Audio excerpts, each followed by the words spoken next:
into NC2. Tomb of the Birds, Cave of the Snake. What looks to be a human bone of some sort there. Didn't see that last one. Yeah, didn't see that last time.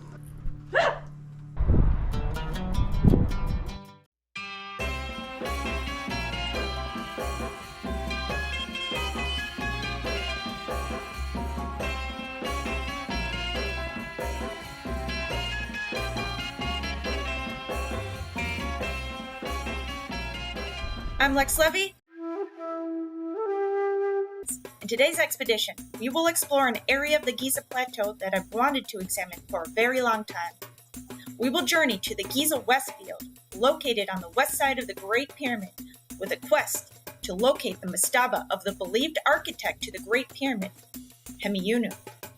During our quest, we will investigate a subterranean structure that we've never seen before, and I will decipher some interesting hieroglyphs we found amongst the colossal polygonal masonry of the Mastabas, and we will have a rare glimpse into some of these ancient and mysterious constructions.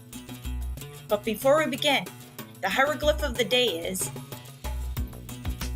the star, Saba or Dua, meaning gateway, or a literal star, or the Dua, the afterlife or neither world. They don't quite look like stars, do they?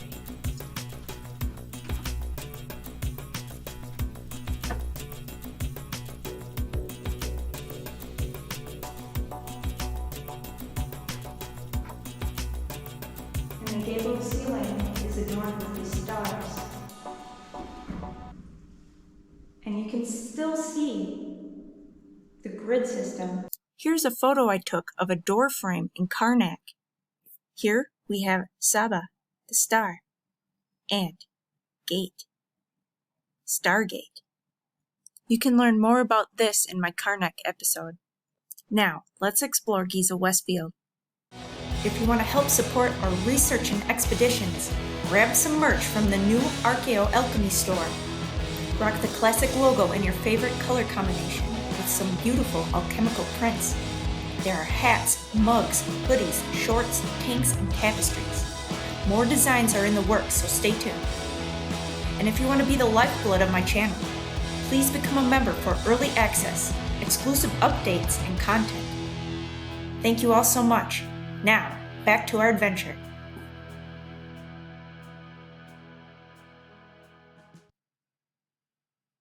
Here is the Giza West field, on the west side of the Great Pyramid.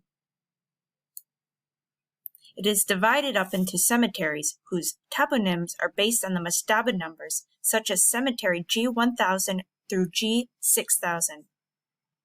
The cemeteries are named after their excavators, such as Abu Bakr, Junker, and Steindorf. This is G4000, the Mastaba of Hemiunu. This is the approximate route of our expedition that will help orient you as we explore.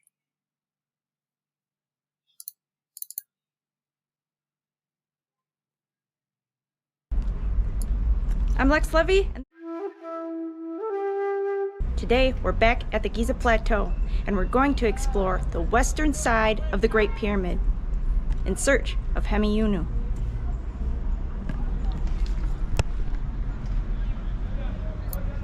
This is the voluptuous Hemiunu. He was a high-ranking official who lived during the reign of Khufu. He was a grandson of Sneferu and nephew of Khufu. Hemiunu's titles included Member of the Elite, Vizier, King Seal-Bearer, Priest of Bastet, Priest of Sheshmetet, Priest of Thoth, and Overseer of all construction projects of the king. The last title is particularly interesting, as it indicates that Hemiunu oversaw the construction of the Great Pyramid. It has been suggested that there are mathematical clues left in the dimensions of Hemiunu's Mastaba that show that he had the wisdom that is encoded in the Great Pyramid. Hemiunu is known for the well-preserved mortuary statue of him that was found within his tomb. The artistic style of Hemiunu's statue is unique in that, instead of being idealized and depicted as perfect, which was typical of the time, It appears to be an authentic, realistic version, an actual reflection of what he looked like.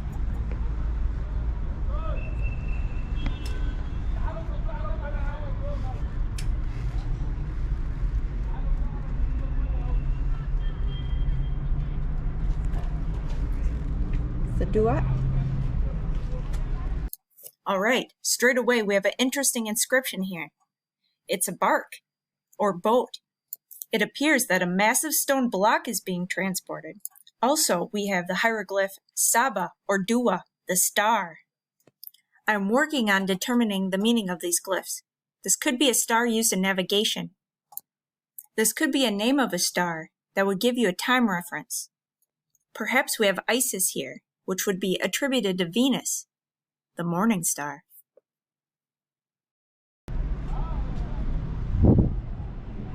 I'm here with my husband, Jeffrey Drum, from the land of Chem. He's lighting up a cigar.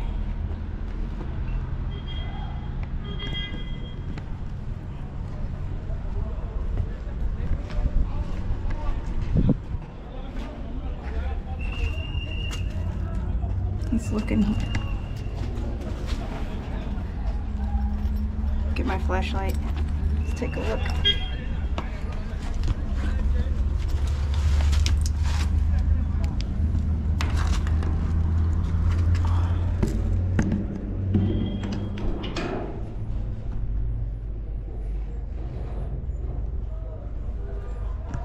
A lot of modern restoration.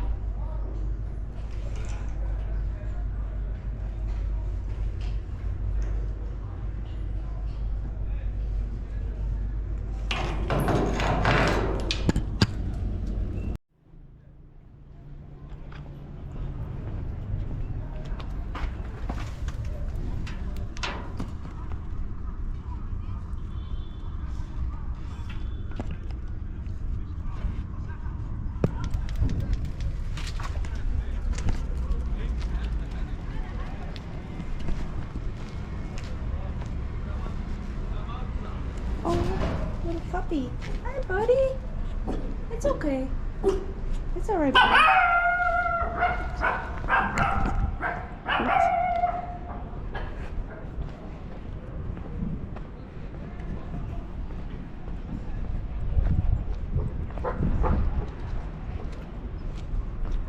All right, let's go.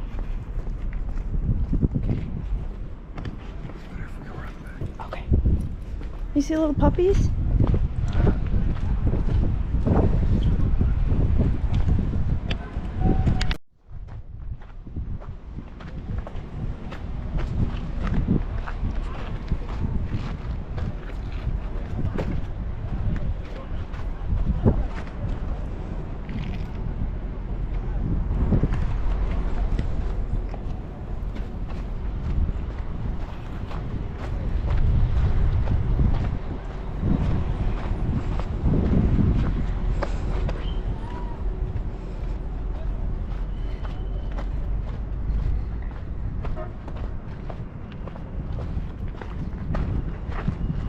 This is so cool.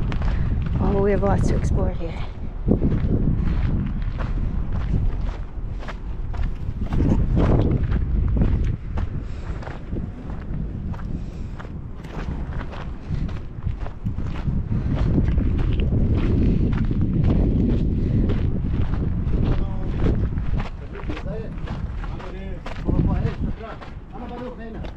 But here is not allowed inside here. Okay. You understand? I will. Okay. Can you take a photo from here?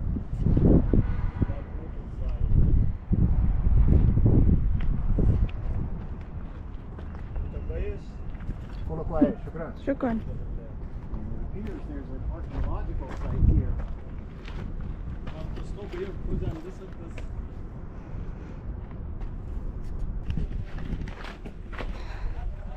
Okay, I found something extremely interesting here at the southwestern corner of the Great Pyramid.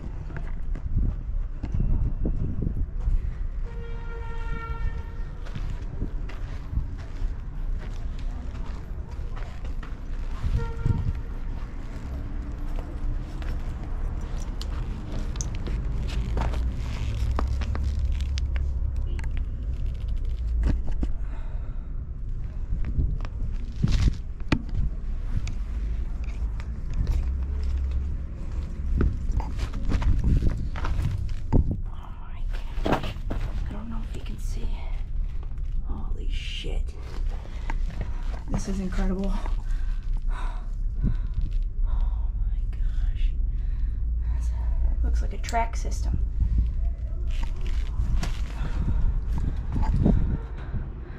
There's the apex of the central pyramid.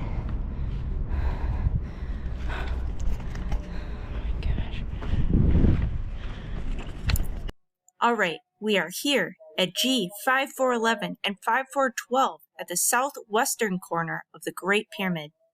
This is a hand-drawn layout of the structure done by Reisner. He's included the channel on the western face. This is an aerial view of the structure G411 and G412 done by Reisner. He's included the sloping passage, the shafts, and the internal substructure.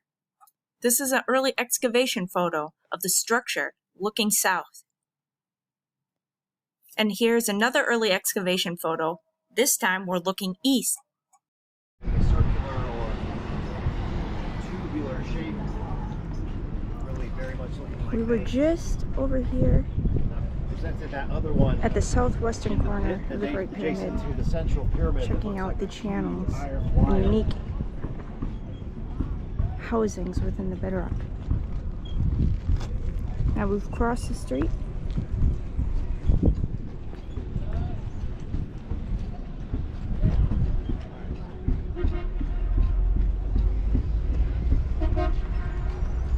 Take a look at this channel here.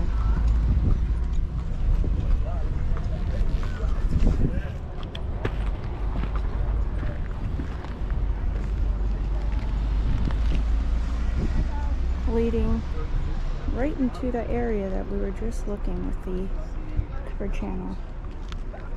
This direction.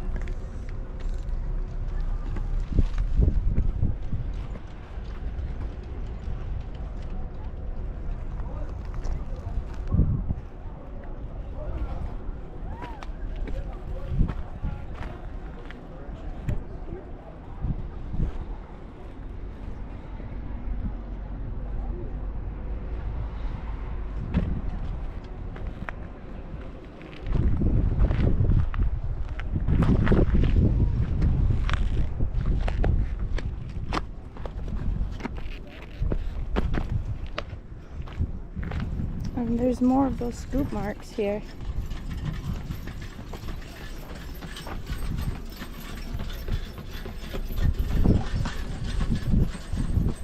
You can just see the apex of the central pyramid. Alright, let's get to higher ground.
Looks like there's light.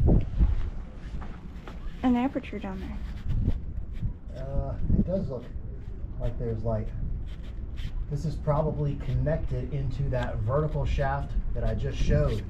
There appears to be light shining down into this area.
Careful, babe.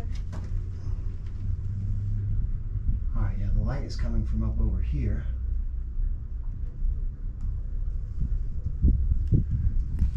Shit.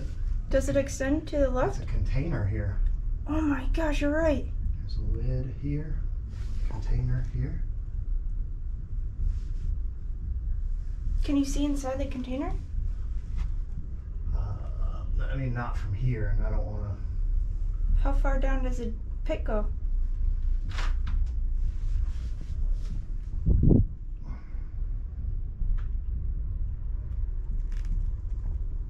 Can I come down there with you?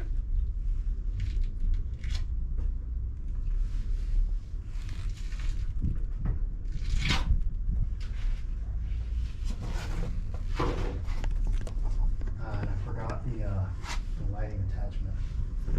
I have the flashlight. I'm coming down.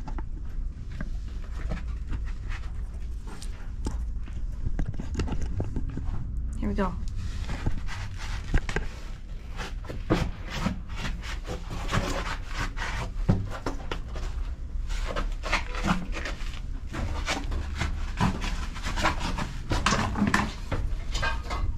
It's a huge container.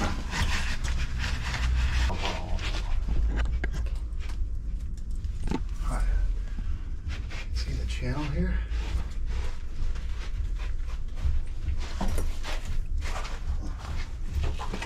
I have a glove. Look at that.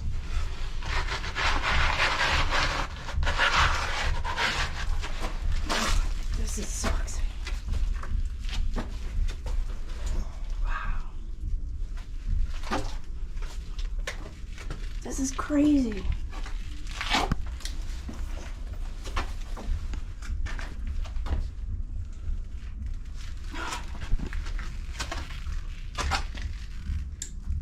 Oh goodness.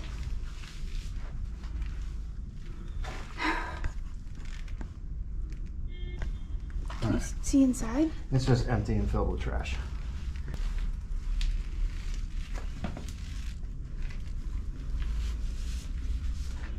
Okay.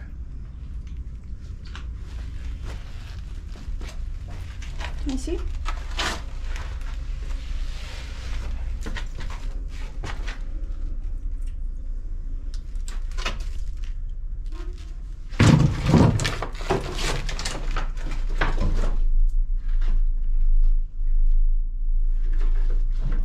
I wonder if this is marked on the Westfield map.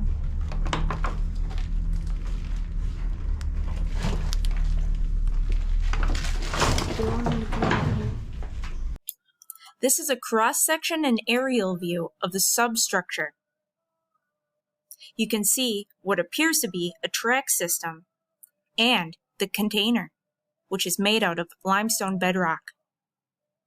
There were a few artifacts retrieved from this excavation, including limestone vases and 8 fragments of a royal alabaster statue.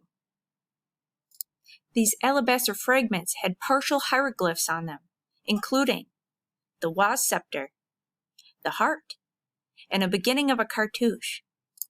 These hieroglyphs reminded me very much of the black granite doorframe fragment that we find on the eastern side of the central pyramid. Here we have the Waz scepter and the heart. We have Ra or Re, the breadloaf T, and the horned viper for F. This is a photo of me next to the black granite doorframe fragment that we find next to the central pyramid.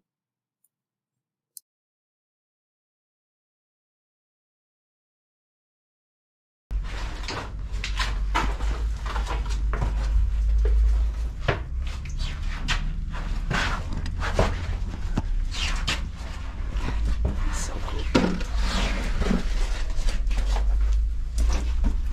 Look at these tracks.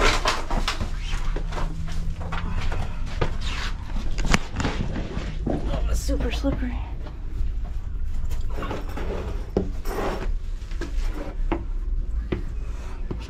Into the light. Oh, it smells like piss.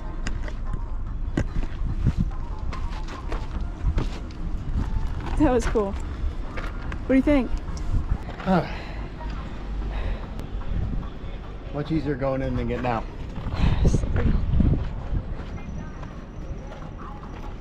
If you want to help support our research and expeditions, grab some merch from the new Archeo-Alchemy store. Rock the classic logo in your favorite color combination with some beautiful alchemical prints. There are hats, mugs, hoodies, shorts, tanks, and tapestries. More designs are in the works, so stay tuned. And if you want to be the lifeblood of my channel, please become a member for early access, exclusive updates, and content. Thank you all so much. Now, back to our adventure.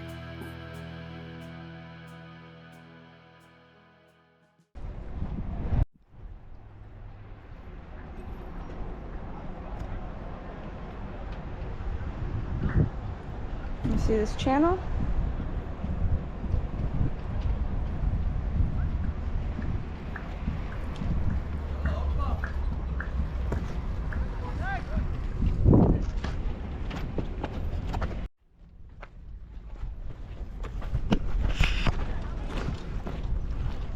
Walk quickly so we can get around the side of this. Okay.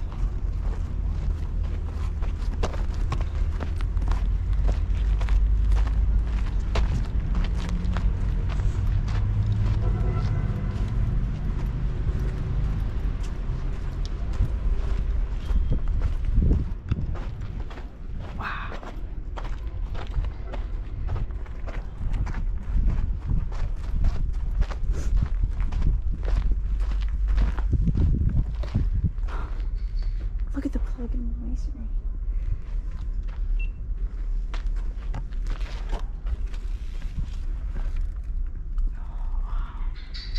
Alright, so now we're back here.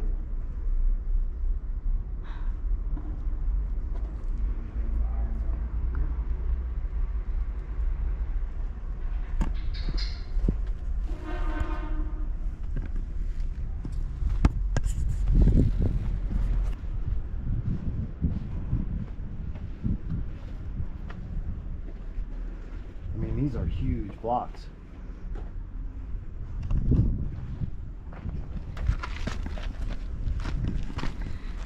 Take a look at this polygonal masonry. Again, another myth about the construction of the Egyptian pyramids is that there's no mortar. There's absolutely mortar in all of these structures.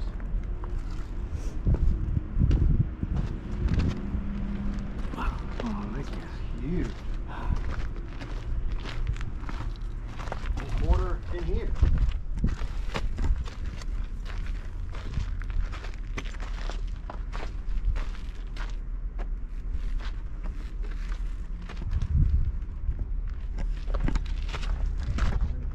Through this area, until someone tells us otherwise.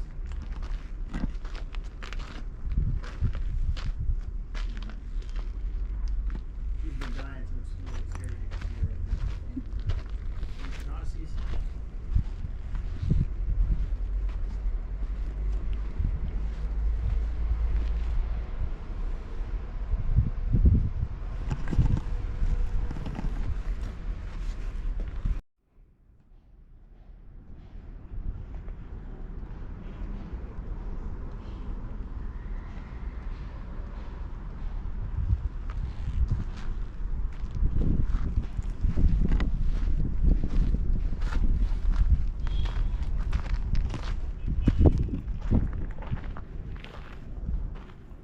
Oh my goodness.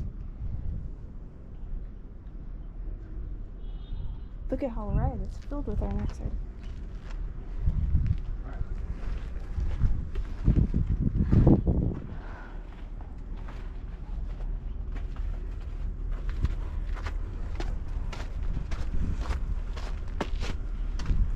Wow.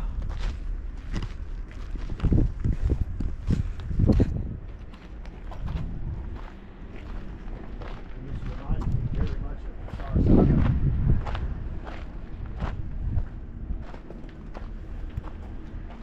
Palace of the Goldsmith.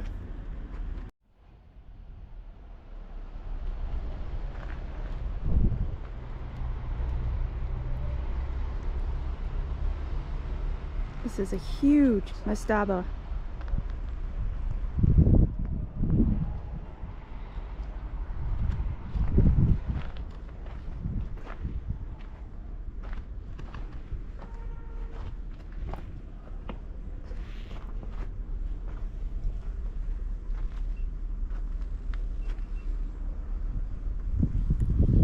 Here we have a false door. We're on the western side of the Great Pyramid.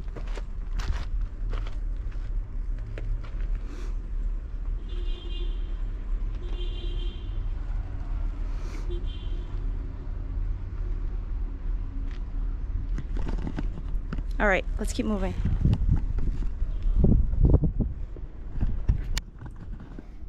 All right, go ahead.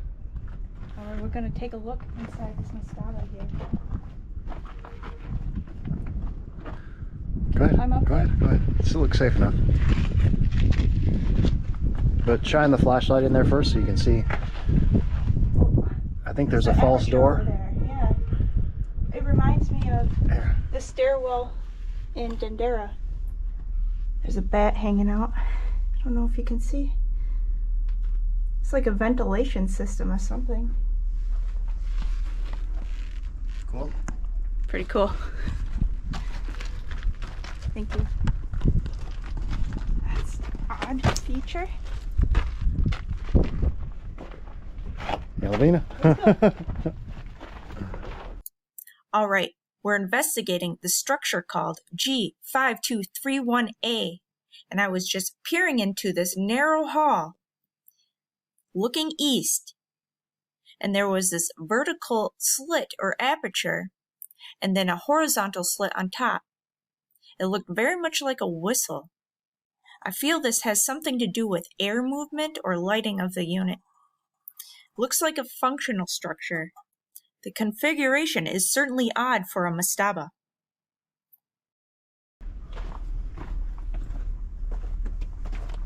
I wonder what these false doors really mean.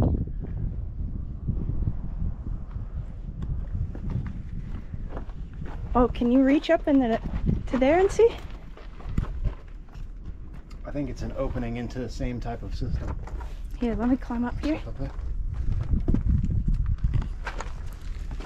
This is so cool. Oh, wow. There's another one of those apertures. Yeah. And more bats. Okay, so hey.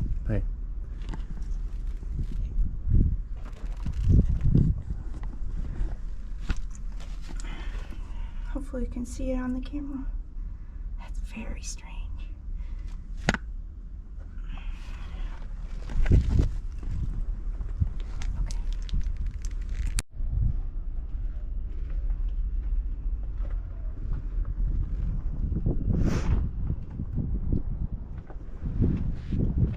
So you can see here and here, there are some openings going into this mastaba structure, which appear to be air intakes.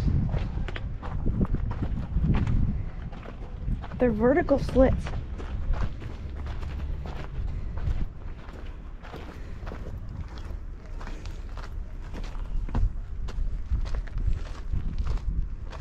Wow. Oh my gosh.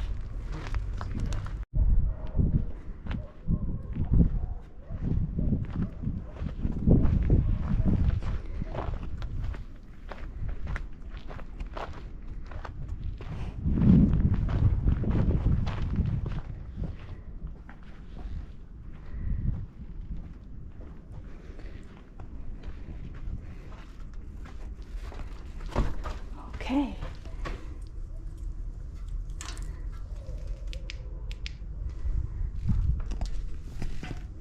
One second.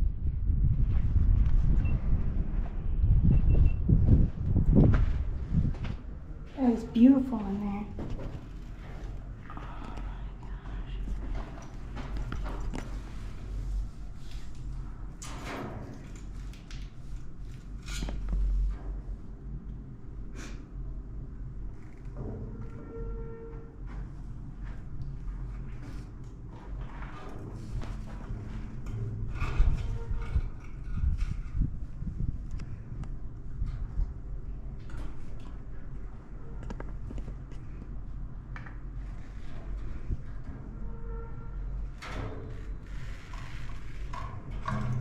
Look at the difference in size here. Oh, Nephilim.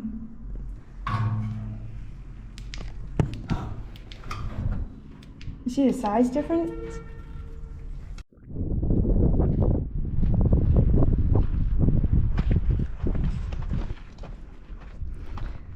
Look, some of these are unfinished too.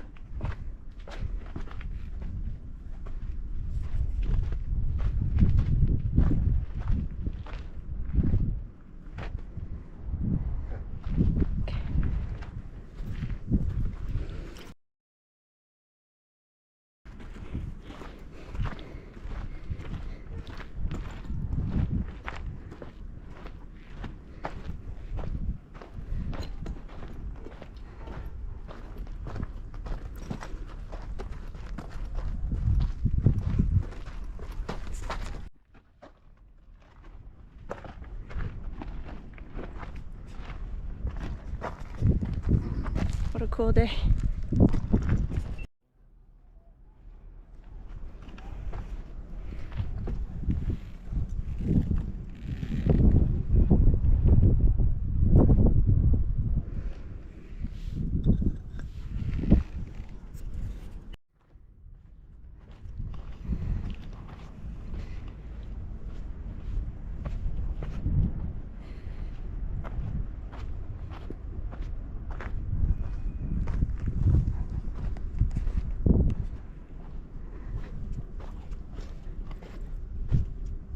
Whoa, what is this, babe?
There's so much to look at back here. It's been a lifetime.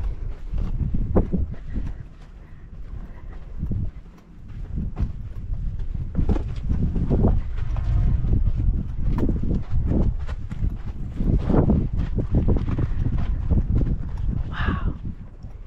And there in the distance, I can see the Mastaba of Hemiunu,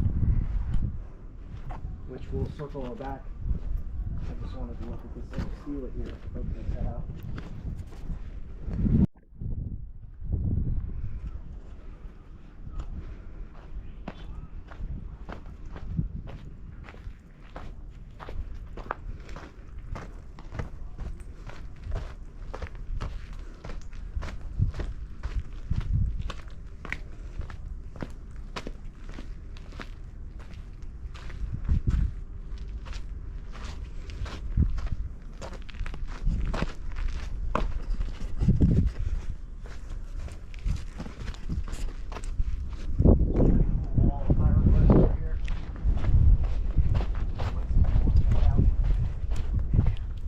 Oh, wow.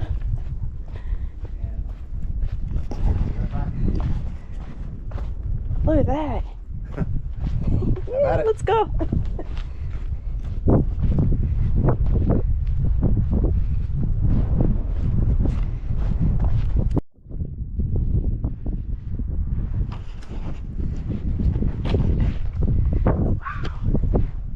Okay. Let's see here. This is pretty cool. Let me get a shot of this.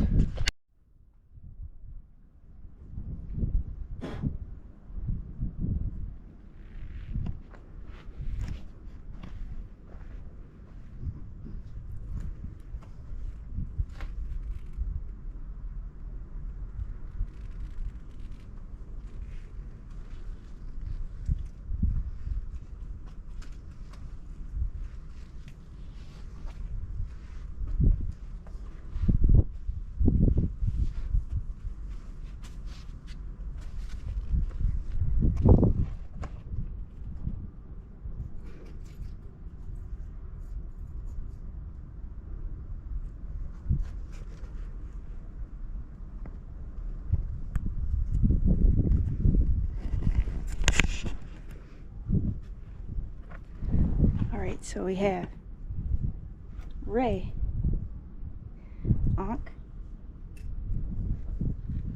M, Ka.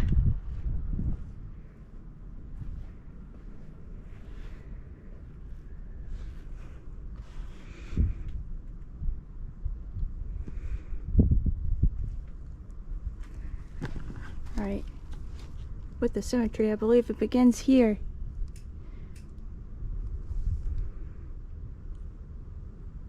R, ear, T, Ra,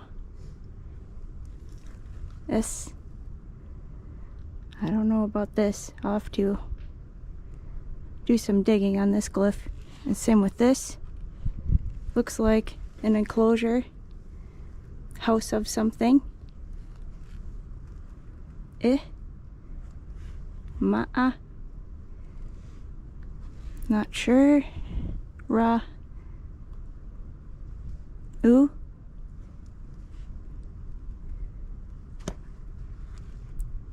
Air.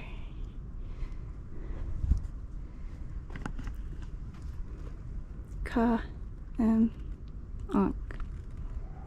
Ra. In. Ra. Thank you to Dr. Mohammed who helped us decipher these hieroglyphs.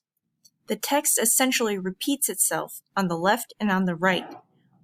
It's for symmetrical aesthetics, and we begin at the middle.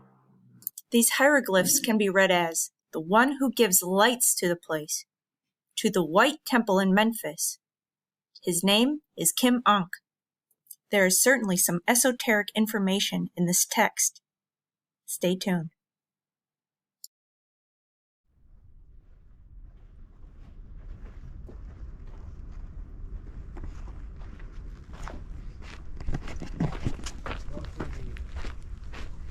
Interpretation of those glyphs.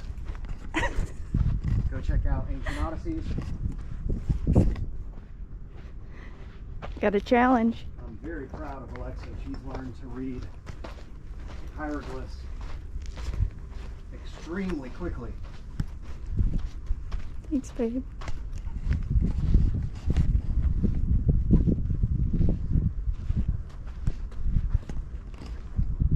And has been working through the process of using the conventional interpretation to extract more esoteric meanings.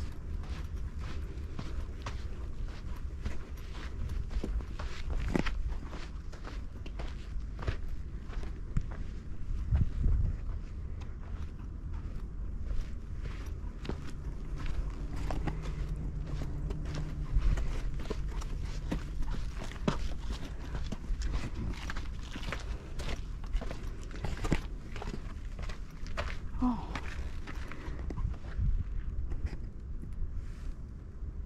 So all of this that you can see in the front. I was going to say that's restoration, but that actually looks original.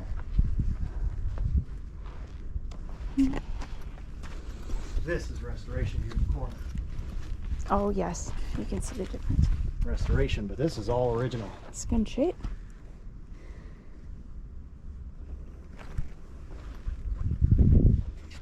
Another cover-up building here. Hey.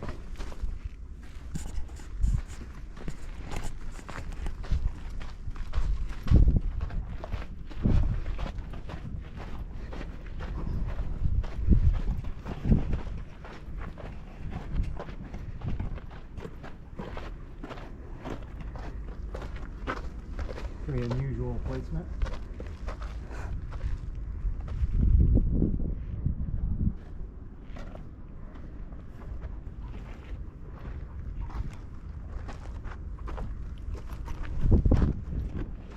And this is the Mastaba of Hemiunu here.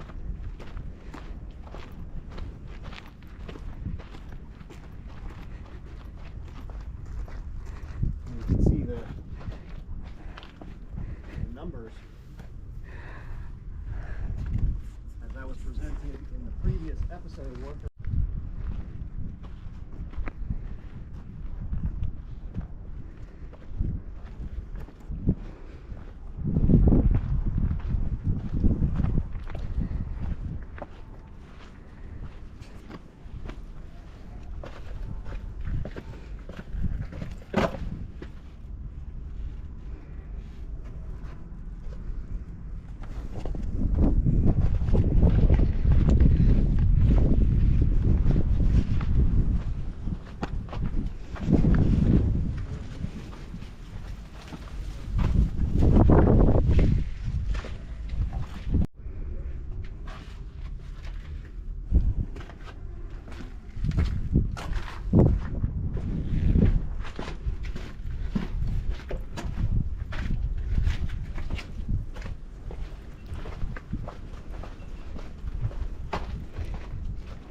Oh, some statuary. So hopefully you can see it.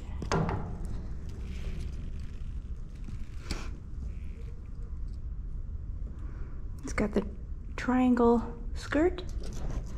Man of high status. Huh.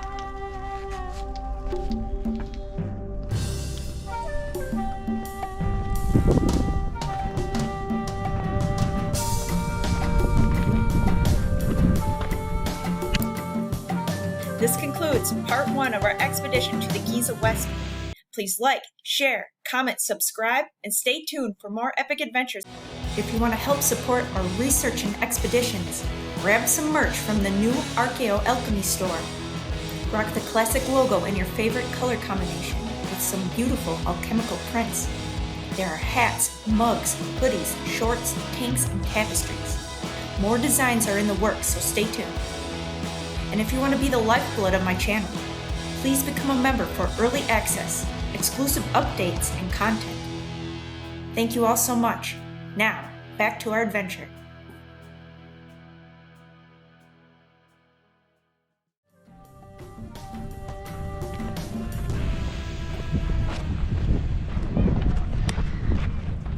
Okay, they have these tents set up in the eastern temple of the central pyramid.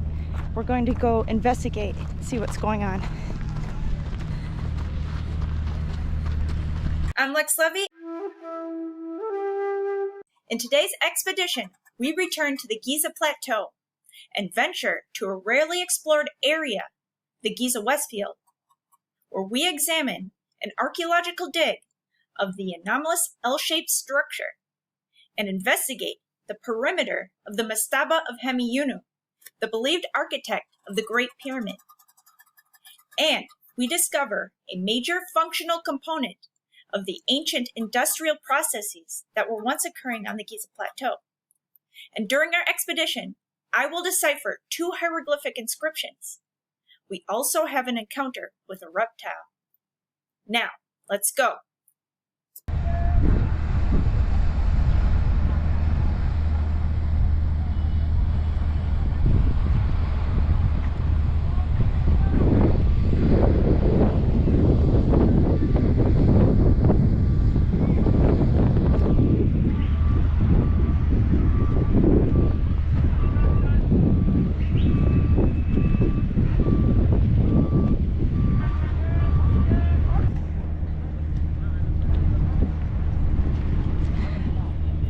They may be filming for a movie.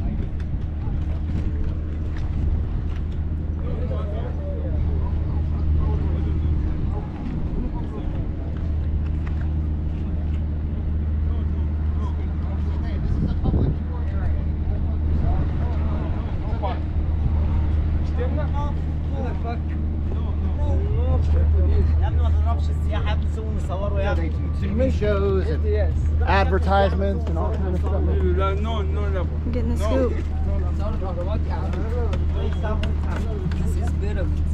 They're shooting for something. They've got a crew doing something in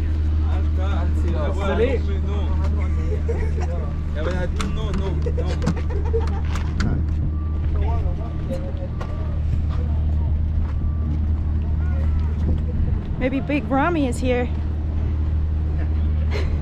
No, he's right here. They're waiting for their star. Crew set up in here.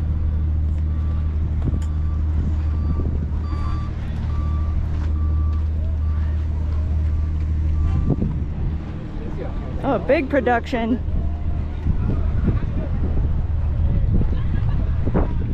Oh, and here is some of the in situ red granite casing on the corner.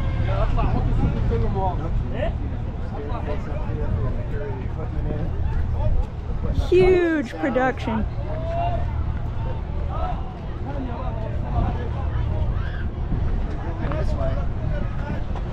We're gonna try to get a peek.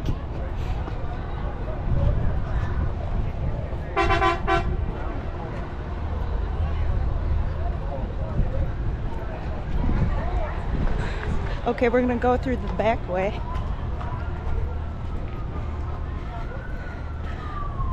Through one of the Sir Dodds.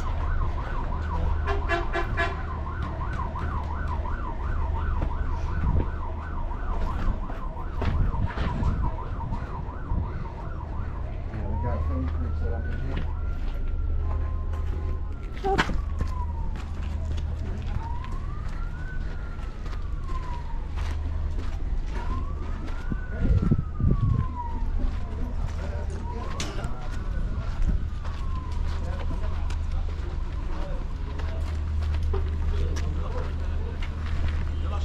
TV or a movie?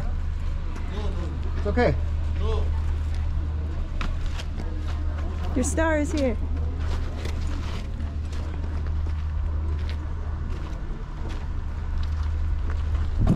All right, we're in the pillared for corridor. It's a movie. set. Movie set. Movie, cool. You need some extras? We already have, thanks. Oh, okay. It's being shot in the 40s, so Cool. you're not just the right dress. Shukran, Siddiqui. Shukran. Good luck.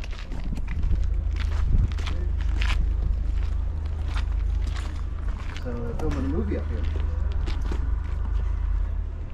Pretty cool.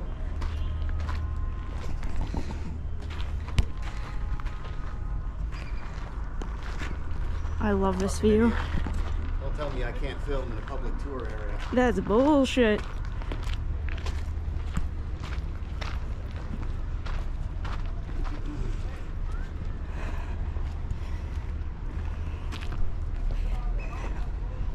We could take a moment on our stone.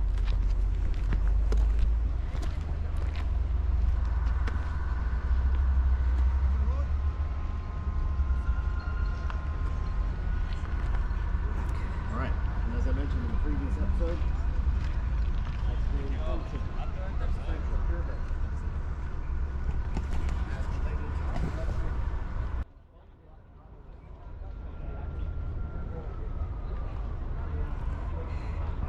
I'm Lex Levy.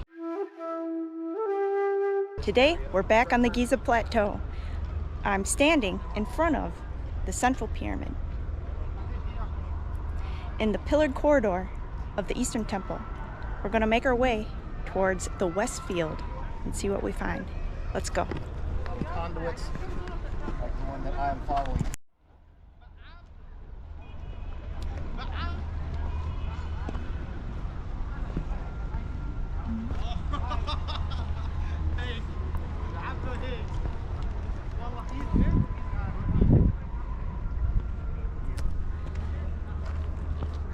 This is an interesting piece here.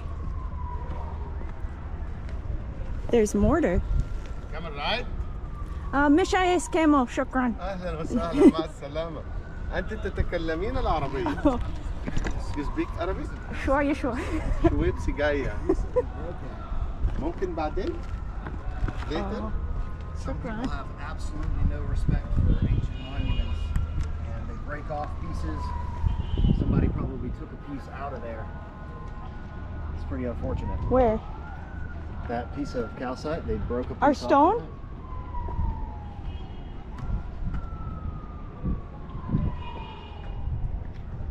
Oh no.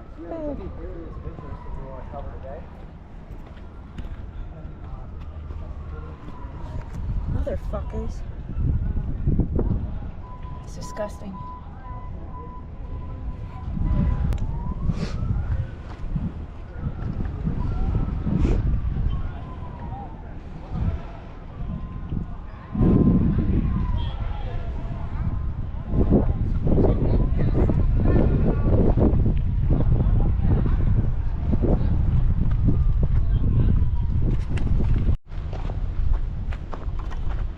هنا ممنوع.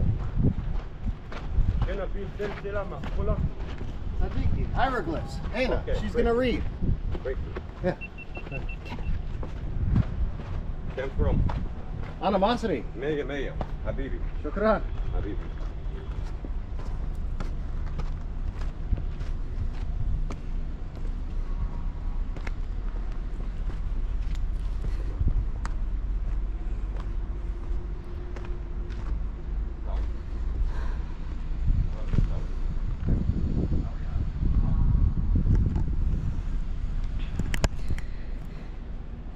I'm Lex Levy.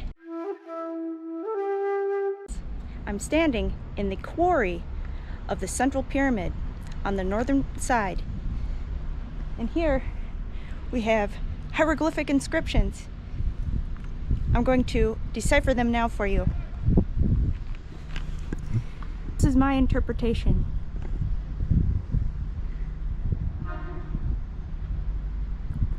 Beneficial work of Ra, Ramisu, beloved of Amun, King Ramses,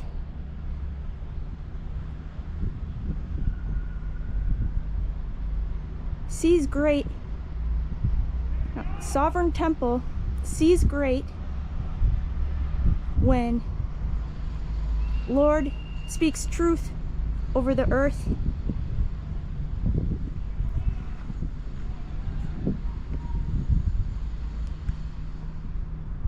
Son of the Lord carries Amun's power and dominion over the two lands and in the netherworld.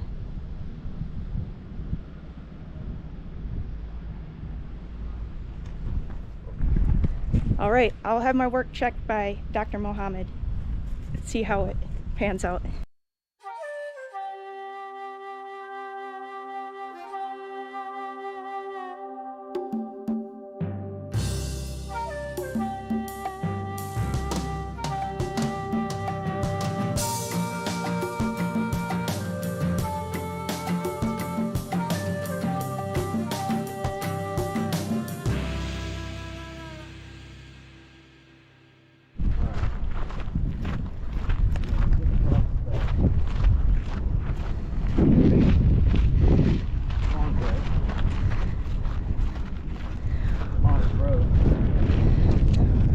Access into the West Field. Here I have mapped out our approximate route for today's expedition, labeled in green. And in red is our route from our prior expedition in part 1. Today, we enter the Giza West Field on the southern side of G4000, the Mastaba of Hemiunu. And approximately here is the location of the archaeological dig for the L-shaped anomaly.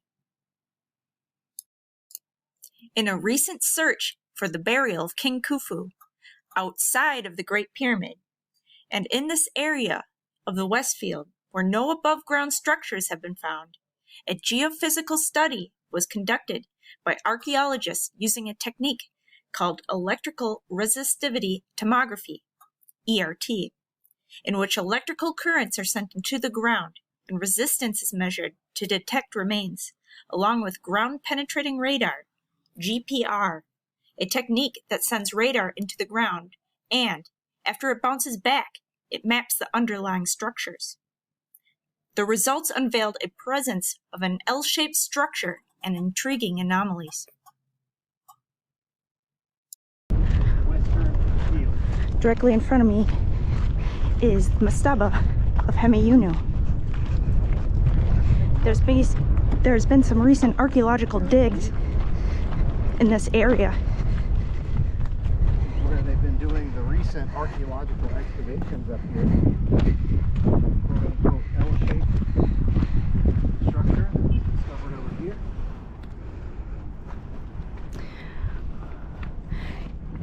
Here you can see the archaeological dig where they're investigating the L-shaped structure.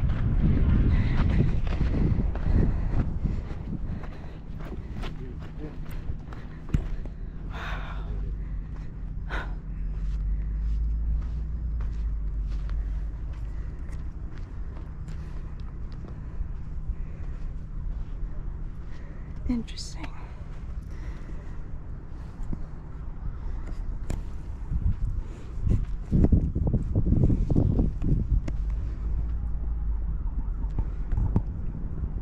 Shout out to Matt Simpson from Ancient Architects, who's been doing some exceptional work.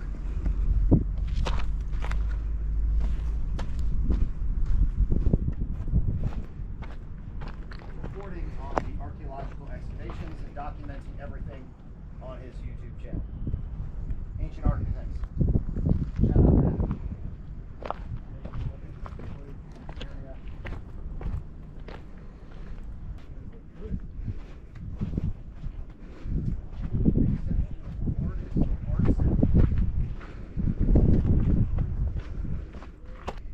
Lex Levy.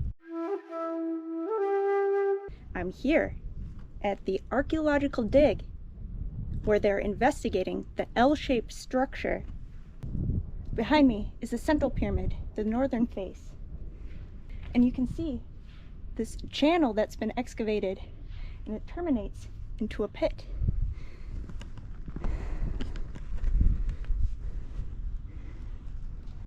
If you want to help support our research and expeditions, grab some merch from the new Archeo-Alchemy store. Rock the classic logo in your favorite color combination with some beautiful alchemical prints. There are hats, mugs, hoodies, shorts, tanks, and tapestries. More designs are in the works, so stay tuned. And if you want to be the lifeblood of my channel, please become a member for early access, exclusive updates, and content. Thank you all so much. Now, back to our adventure.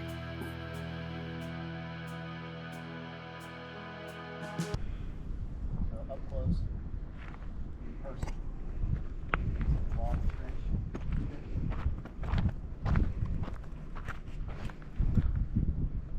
That leads down into the pit.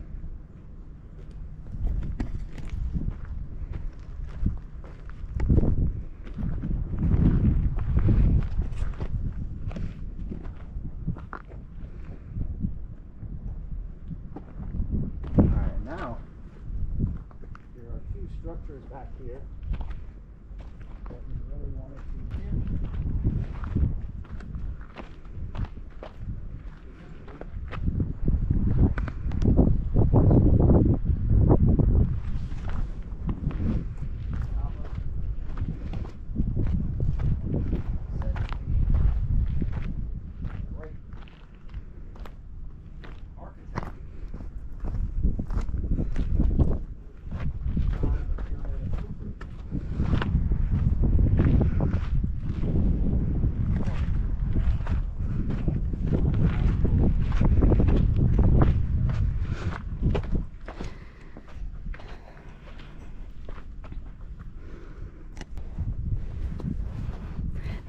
The stonework here is beautiful.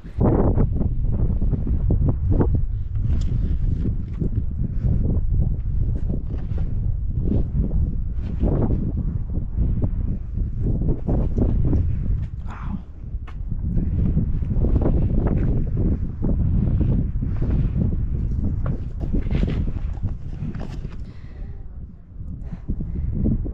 I'm here at the Mastaba of Hemiunu.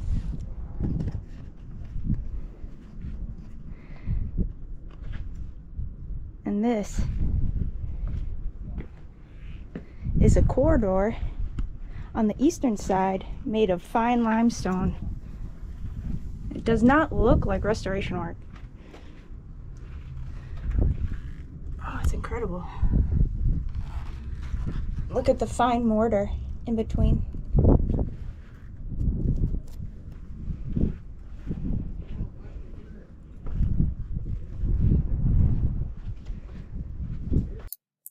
This is the voluptuous Hemiunu.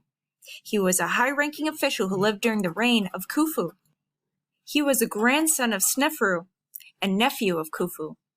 Hemiunu's titles included Member of the Elite, Vizier, King Seal-Bearer, Priest of Bastet, Priest of Sheshmetet, Priest of Thoth, and Overseer of all construction projects of the king. The last title is particularly interesting, as it indicates that Hemiunu oversaw the construction of the Great Pyramid.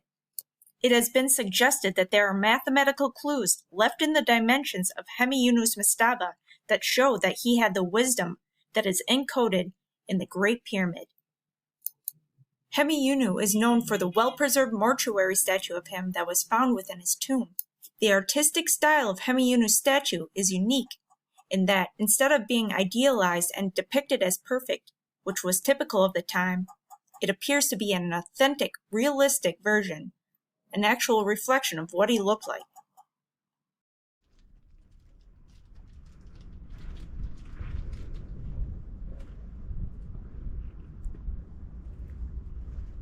We're in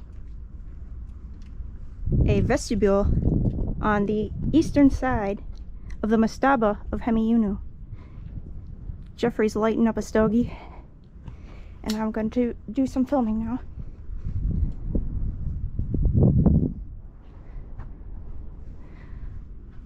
Look at these immaculate limestone casings. This is not restoration work.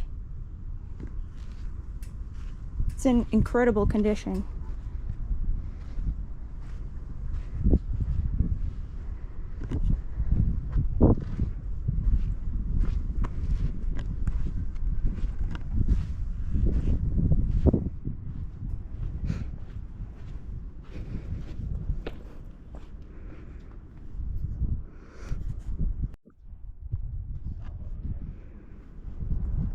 After investigating casing stones, I showed you the area of restoration.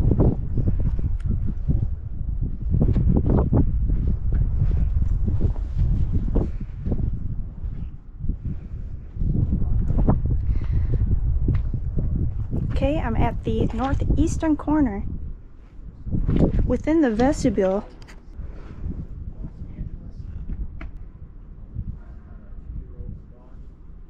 I'm Lex Levy. I'm here in the vestibule of the Mastaba of Hemiunu on the northeastern corner. Let's have a closer look at this niche. Oh. I'm standing in a niche on the northeastern corner within the vestibule of the Mastaba of Hemiunu. Can you hear the acoustics?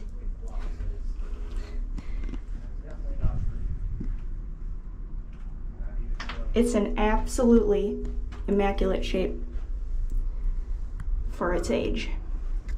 The cement and the sealer that's in between the limestone blocks on the inside of the red pyramid reaction chambers. So those internal chambers, those blocks are also sealed. You may not be able to see it, but there's absolutely a sealing and a mortar compound in between those blocks.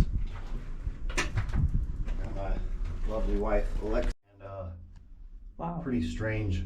Yo! Echo. Unusual little niche structure here. So this area would have been enclosed. You can see that there was a piece that went here. Great shot of the central pyramid there in the back. And this would have been enclosed. Looks like something was removed back there. It may have been they call them naus, statue housings, I wonder if this is where the bust of Hemiunu was found, possibly. and his head was found elsewhere. This is a photo taken during excavation of G4000, where they found the bust of Hemiunu in the northern niche.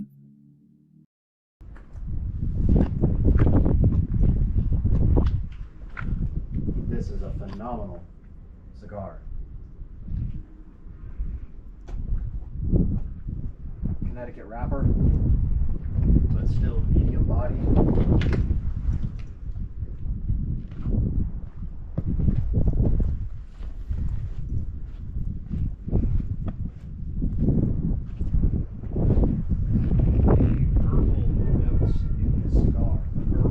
Oh, you can see slightly frame of a door. But they are just fantastic. So we're going to walk around Okay, this entire structure, it's a unique piece here. and then there are two other mastabas a little bit closer to the western side of the Great Pyramid. Okay. I love it back here.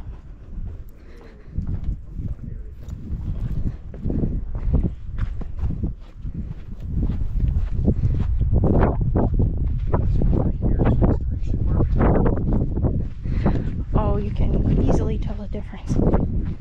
Yeah. Pretty apparent, needless to say. Easily tell the difference. a workshop back here.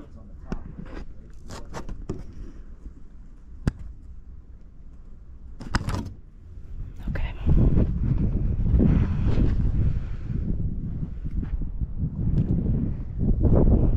All right. We're on the northern side of the Mastaba of Hemiunu.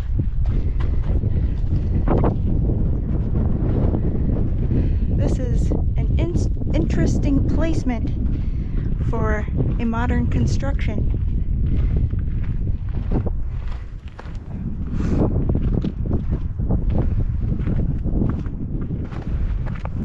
This is all restoration work. You can see the pattern.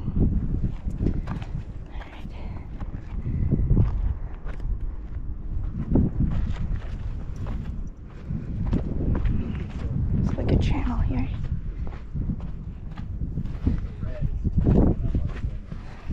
Do we have a false door?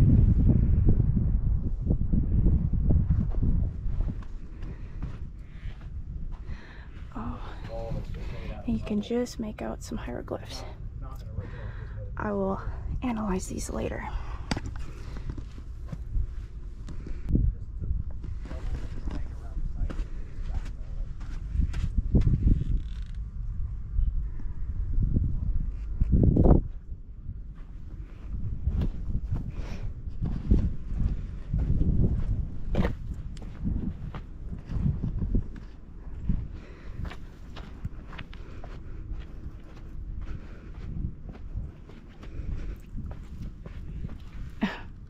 And this chunk of limestone is heavily permeated with iron oxide.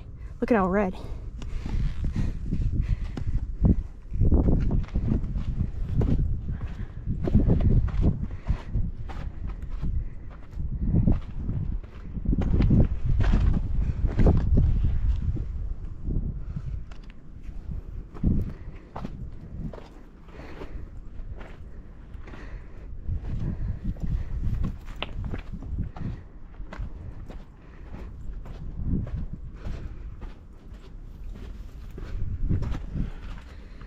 Cool. It's been blocked off.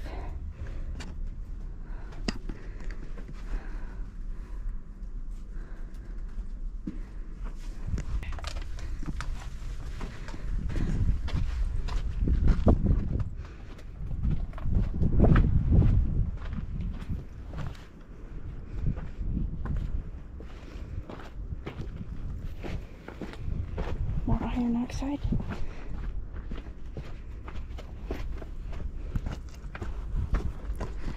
G4000 Mastaba of Hemiunu. 26.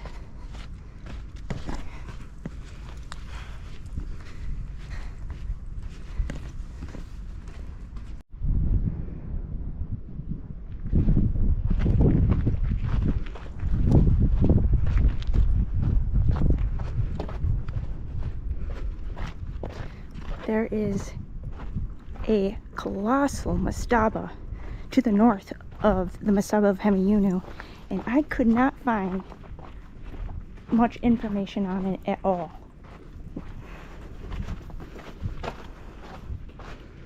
I believe it's a G2000.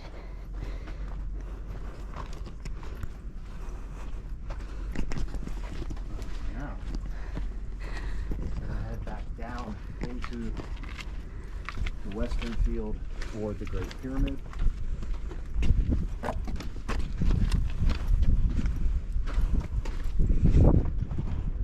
There it is.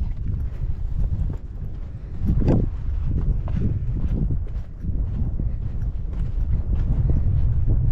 this building right in front of us is another,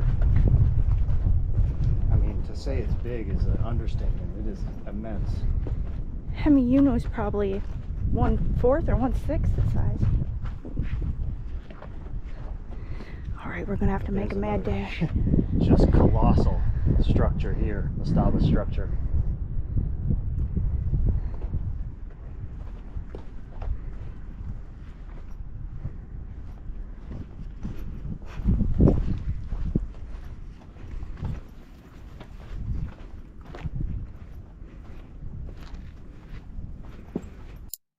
This is a continuation of our mapped expedition route. Look at this fossil. That's incredible. You can just see the outer shell and the spiral.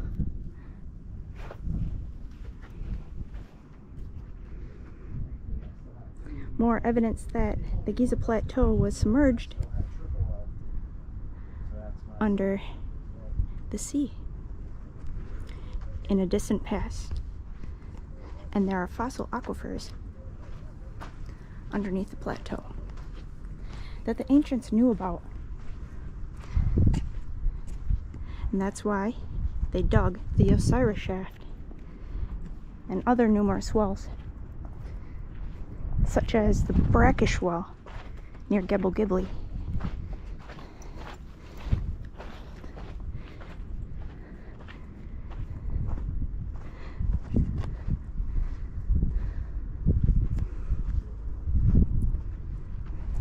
See if we can find the hieroglyph.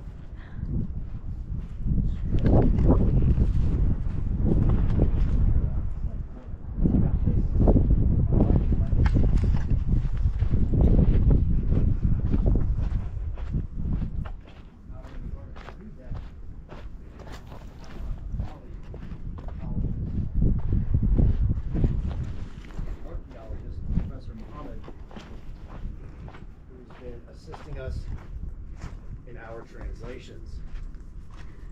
And you can see this wall of blocks ahead of me here.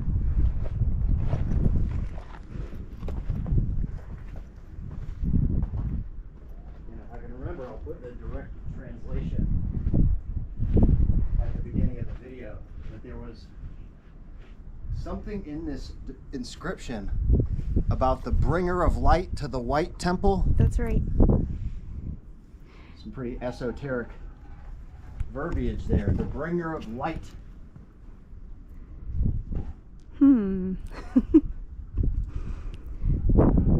Thank you to Dr. Mohammed who helped us decipher these hieroglyphs. The text essentially repeats itself on the left and on the right. It's for symmetrical aesthetics, and we begin at the middle. These hieroglyphs can be read as the one who gives lights to the place, to the White Temple in Memphis. His name is Kim Ankh. There is certainly some esoteric information in this text. Stay tuned. Some might say the light bearer. Which I also believe is connected to lightning. So what if the interpretation is the bringer of lightning to the White Temple? Perhaps referring to the Great Pyramid.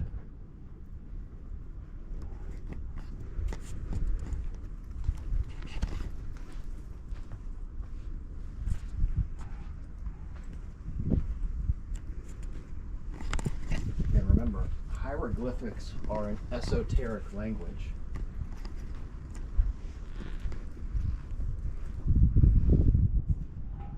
So just because we understand the surface translation doesn't necessarily mean that we have deciphered and unlocked the deeper meaning, the encoded meaning that was intended only for those initiated into the sacred mysteries.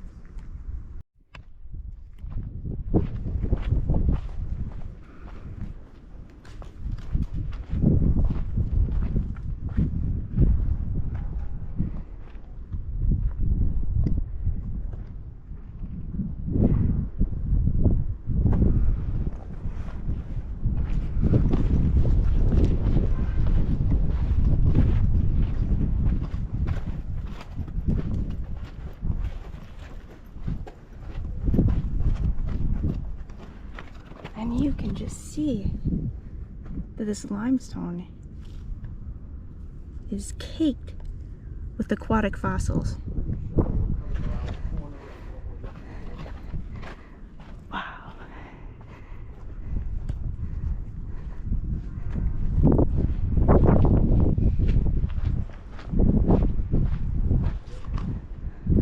Oh babe, real quick.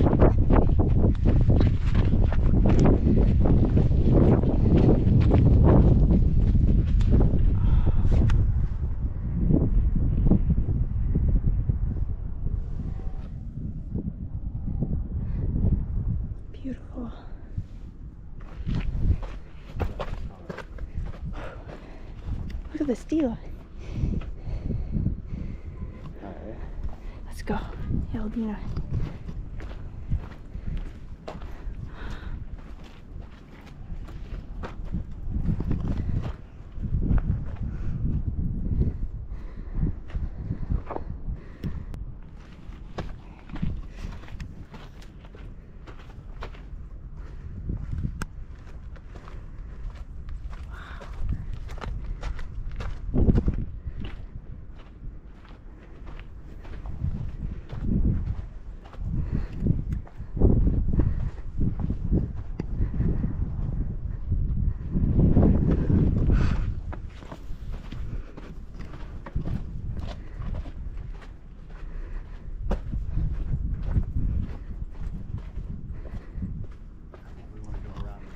Yeah, it's over in this direction.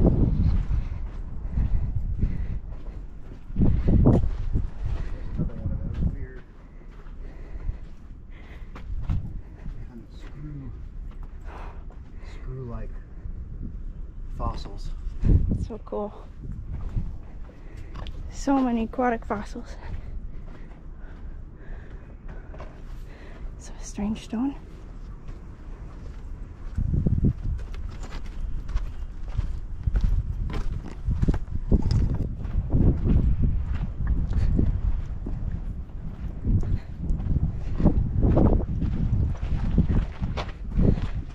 Baby, can we get a picture by the stela?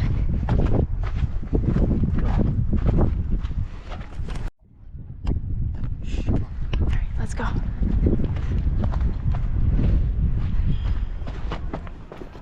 I gotta get some desert camo. Let's go, let's go.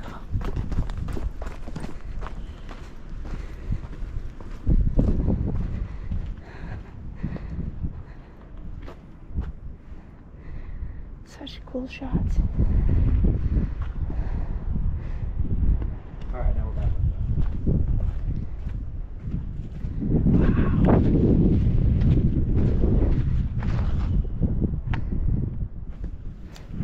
Okay, we gotta be sneaky. And look, now all of the casings are finished.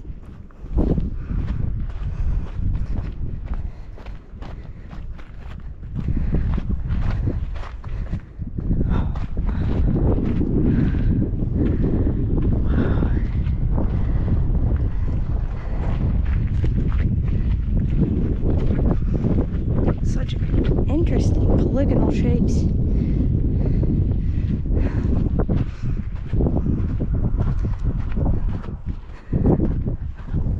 Look at that.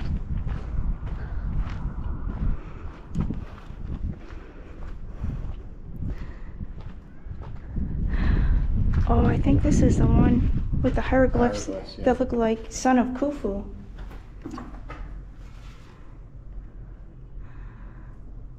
Oh, you got the Nephilim here.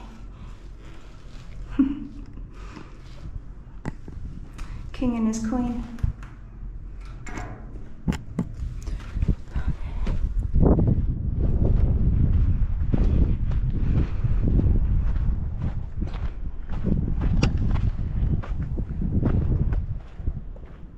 Alright, here in front of us is another giant Mastaba. That's amazing. Holy shit. Pottery shards everywhere.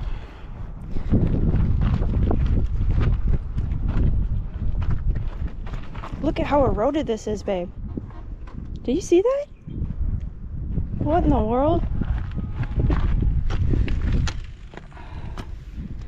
Check that out.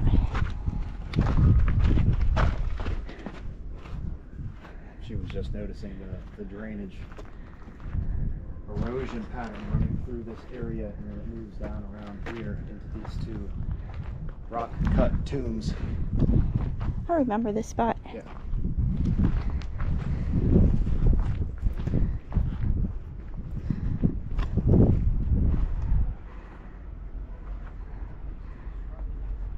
What a shot.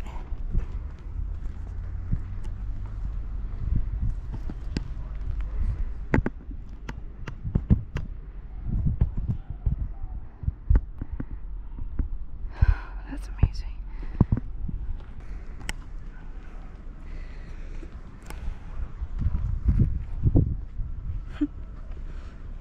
I love it back here.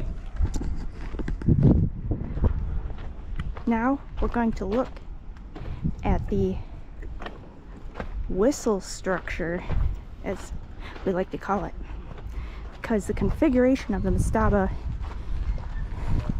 looks like a whistle.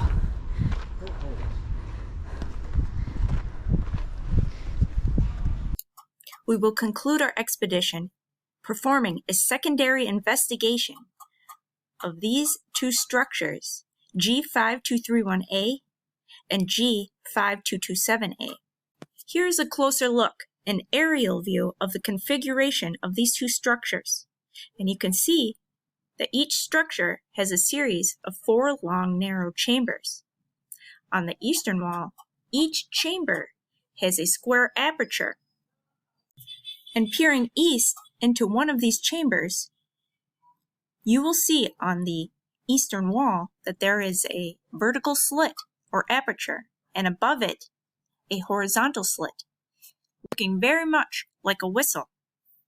The only access into the structure is on the eastern face, and it enters into a vestibule running north to south. I know from the last time that we were up here, there's some bats living down inside these things. Oh yeah. But let me get the flashlight out Okay. and I'll show you what's inside this thing. So there's one here, here, here, and here on the back side of the structure. And they're all somewhat sloping up. in Oh, you're right. direction. Up this way. From the internal chamber. So there's a chamber on the inside of this. One of which you can see over here. Hang on one second, let's take my background off.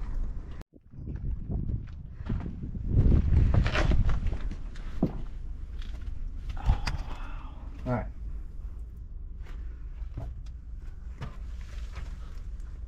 And I don't see any bats in here at the moment, so Let's go. you hold this, please. Absolutely. Maybe we can see airflow with the... Just hold it in the middle. Why are you shaking so much? I'm excited. Smells good. Let me check this first.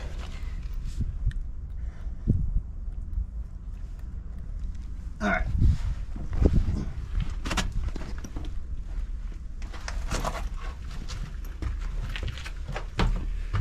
All right, so you can see we have 2 components. Oh, there's a snake. Oh, fuck. It's the first snake I've seen in Egypt. Yeah, first snake we've seen. Oh, it's a whole family, I think. All right, so go back. Go back, please. It's an asp. All right, we saw what we needed to see. You can see that there's an upper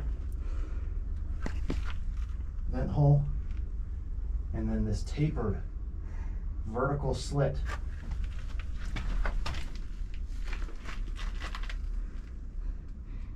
Okay. What's on the end of the slit? Babe, I'm not getting bit by a snake for my YouTube channel. Sorry, guys.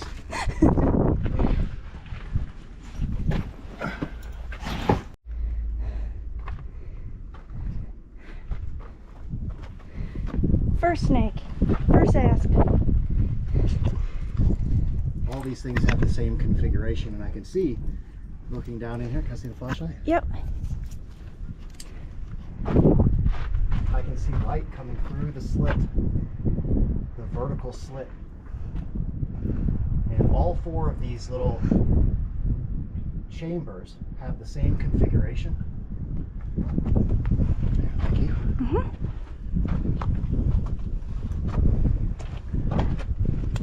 A horizontal aperture and a vertical slit. And you saw the concavity of that stone housing leading into the vertical slit. Strange configuration.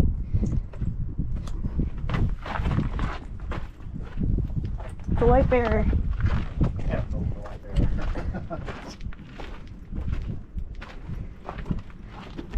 Okay. Alright, so now at the risk of blowing our cover, we're going to go around the front because we've gotten there. Ancient Odysseys, Land of Kevinception. Sup? Sup?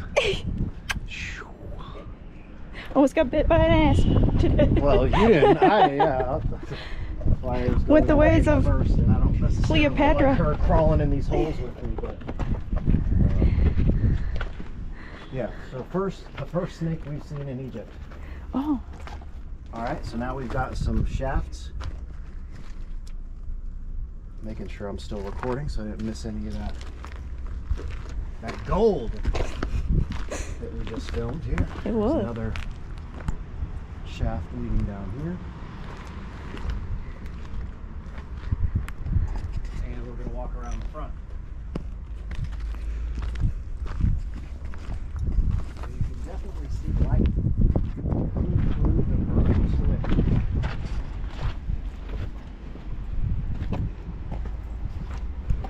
And I will tell you, this is not just a temple. Okay, can I see the flashlight? Yep. It's cool. All right. Looks like a workshop. So you can see here, there's an opening, that square opening. That leads down into the horizontal aperture in each one of the chambers. So there's one there, square hole. And there's one here, another square hole. And those square holes, unfortunately this thing is behind a gate, but those square holes taper down into the horizontal aperture above the vertical slit. Okay, you want to look at that? Oh, yes. Thank you. Oh.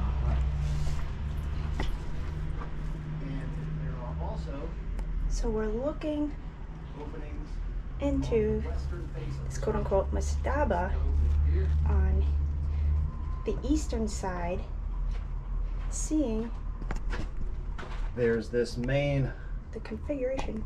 entrance here, and then there would have been another And where the opening apertures right here. Yeah, you can see on the western side terminate. how this piece of stone right here has Try to make sense of this structure. the same location as where there would have been another square opening here. What a strange configuration. I gotta say, hey, I think they are what you said they were. You think so? And as we discussed, we know what they're for, which is pretty That's important. awesome. Really cool, really cool. So now we're gonna take a look at this other one. So many layers to the process. I think it was somebody was asking us the other day. What happened to those days?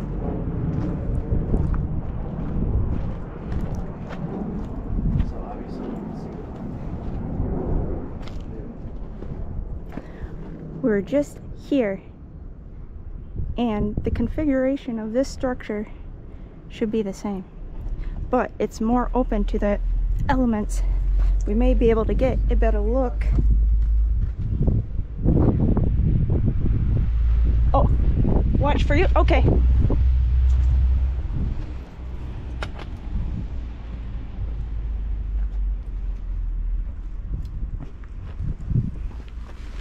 Okay. You want me to hold your cigar?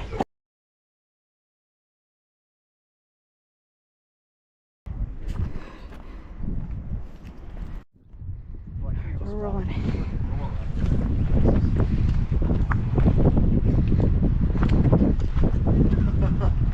Wow. I was anticipating it in a gate. Oops. Took the hard But see way. back here. Okay, so this here is the inlet to the horizontal slit. Yeah, you can see it right here. This housing here is the inlet to the horizontal slit.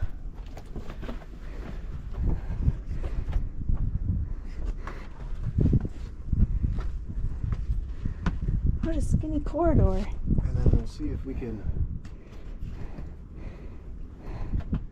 Yeah, there's another one here.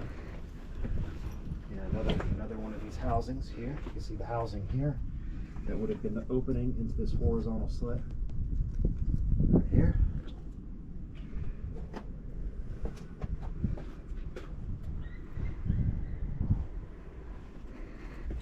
How odd.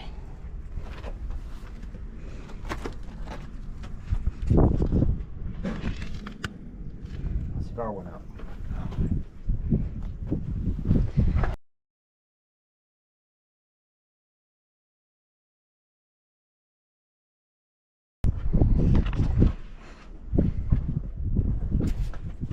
It's a really cool picture. Hold on. Configuration. They may just not be excavated, or the shafts may have come along later. It's difficult to tell, but you know, again, we'll pull the diagrams.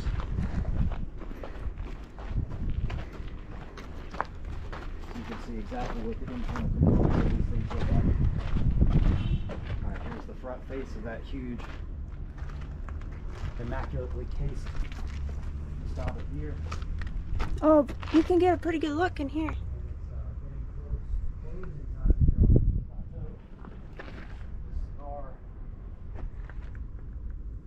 Almost down to the roach.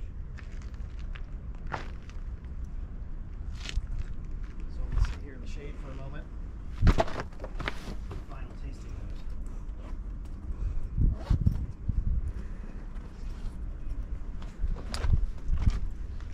Great construction.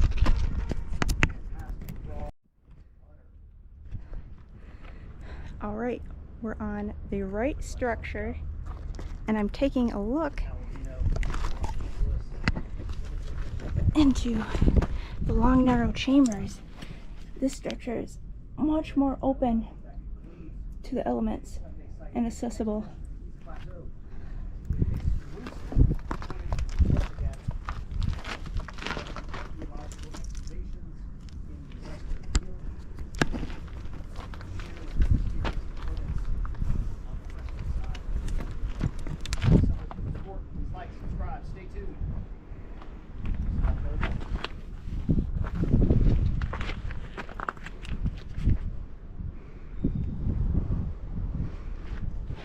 There's 1, 2, 3, 4 long, narrow chambers.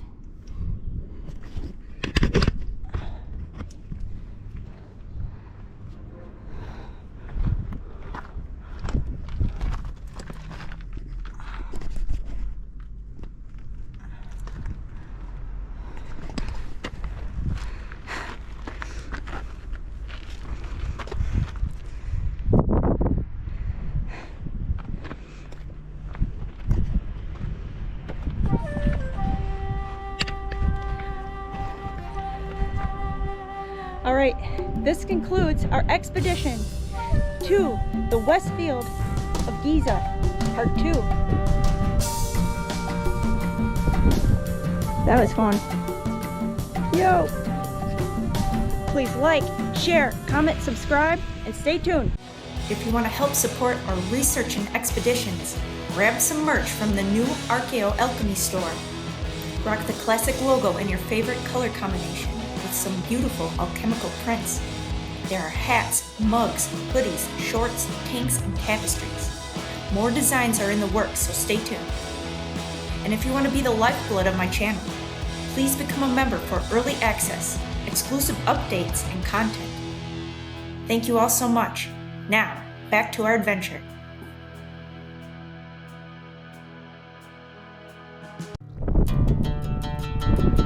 I'm Lex Levy.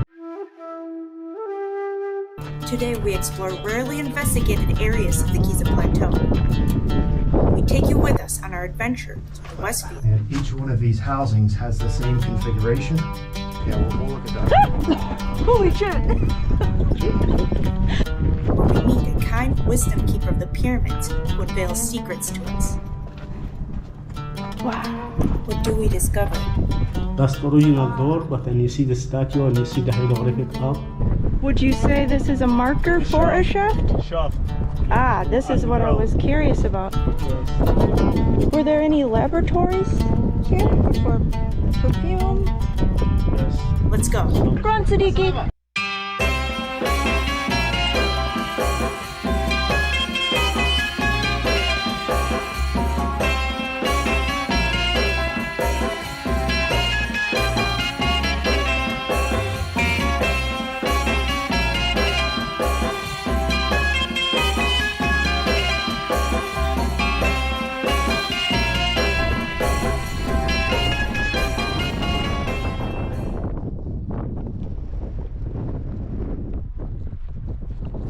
Today we were told that satellite pyramid G1A was closed and that G1C is now open.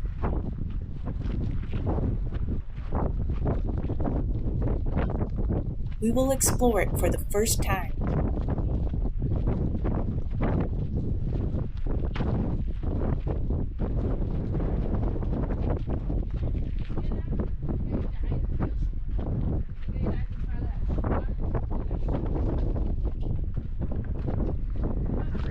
Today, G1C is open and we've never been inside the satellite pyramid. Yalla. This is so cool. Oh gosh, it's windy. Alright, behind us is G1C and we've never been inside the satellite pyramid. It just recently opened up. Let's check it out. ازيك؟ تمام مية مية شكرا.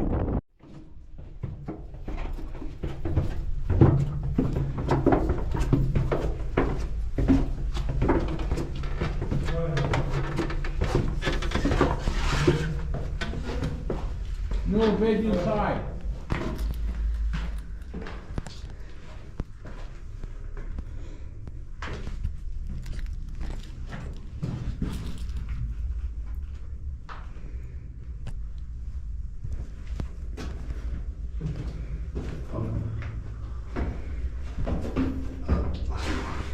I was unable to get footage from inside the primary chamber. See this rare footage on my husband, Jeffrey Drum's channel, The Land of Chem. This is a 3D reconstruction by Keith Hamilton. You can see originally the interior was cased with blocks.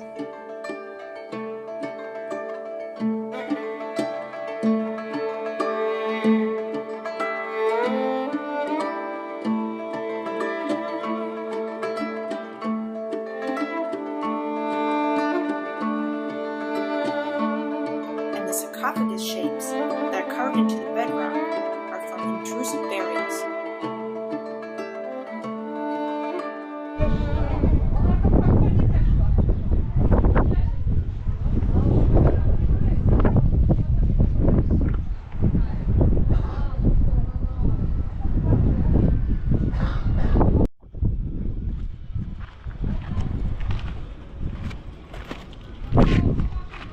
Strange, hollow, basin-like casing stone.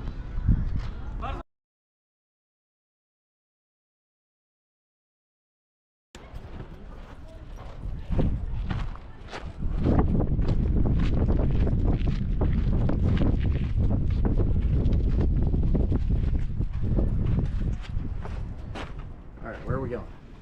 All right, let's check out the southwestern corner for any evidence of remnants of the so-called ramp that was used to construct the Great Pyramid. Okay, What do you think? it's your show. Yellow. I'm here with my handsome husband, Jeffrey Drum from the Land of Chem. He's having a stogie. What are you smoking today? This is the Avowed Cigars New Dawn. I'm on my last 3 cigars, desperate need here. So if anybody wants to send me 10 cases of cigars. We have a lot of site visits, so. Right now we're passing some mastabas, and you can see how it's backfilled with rubble.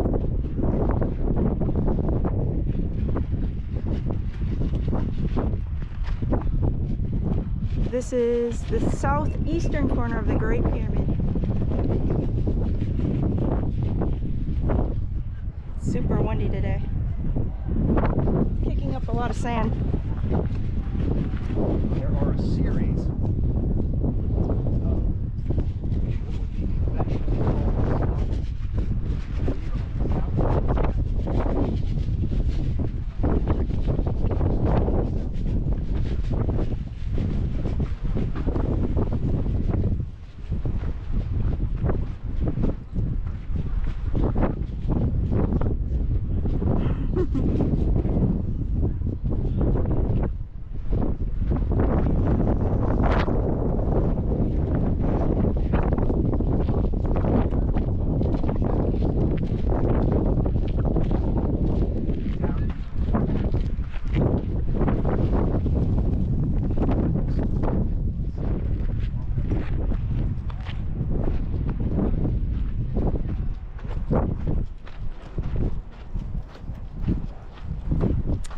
We see these strange scoop mark looking recesses in the side of these mastabas.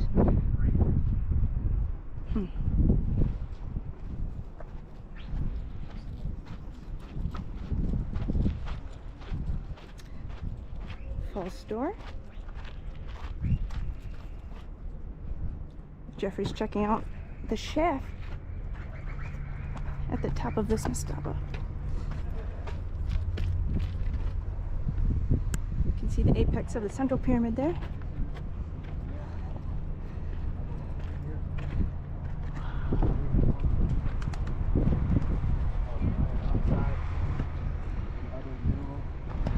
Always wanted to look up here.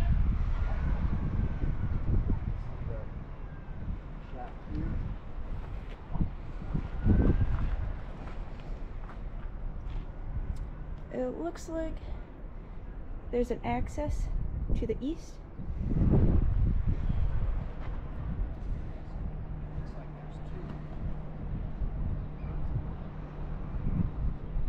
And in the next mastaba, there's also a shaft.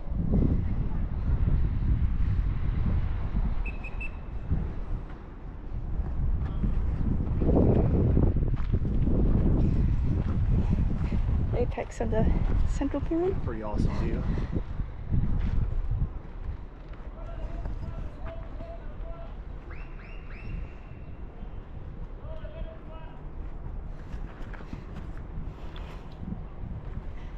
Inception. All right. This is cool. We never looked at this area. It's nice and quiet up here today.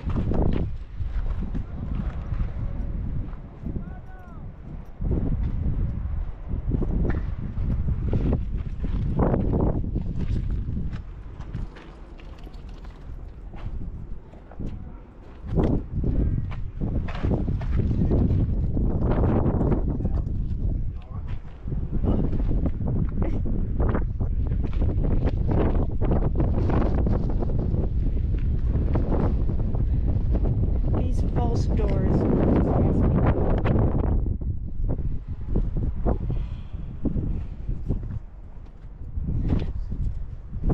I feel like they have another meaning.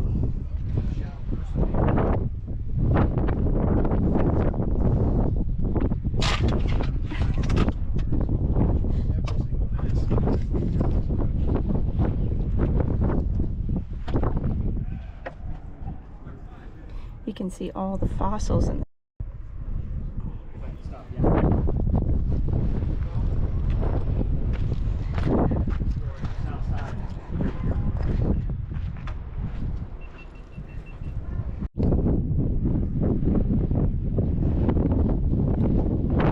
All right, let's carry on.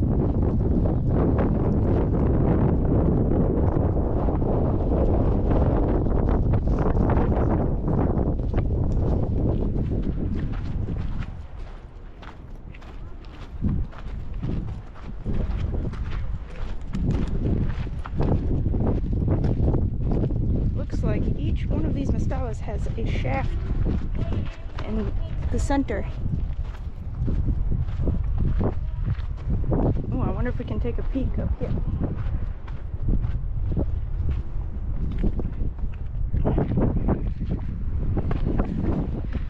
Here's There's another one, but looks like it's lined with fine limestone.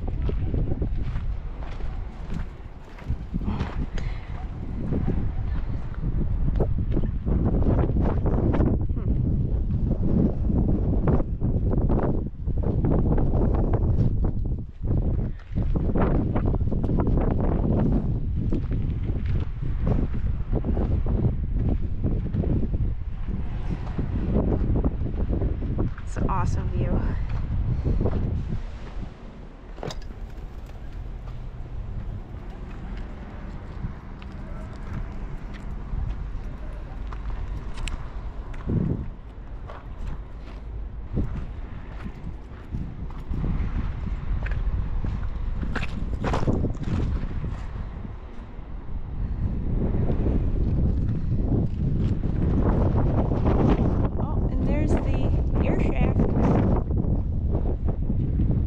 Just see a small opening here and some sort of machinery, maybe a fan.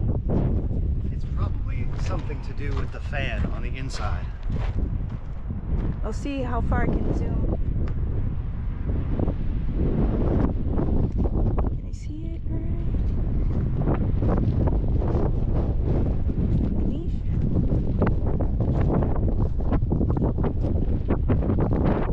Let's look at this one.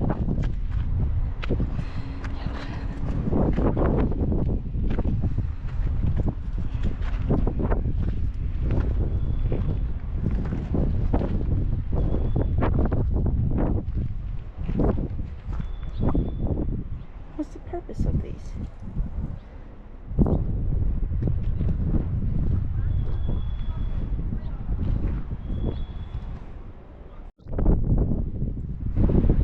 I'm Lex Levy, and this is Ancient Odysseys.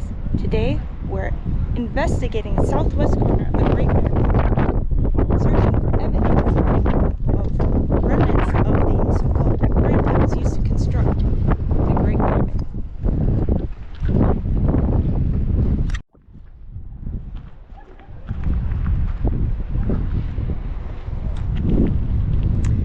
Here's where the Solar Boat Museum once was.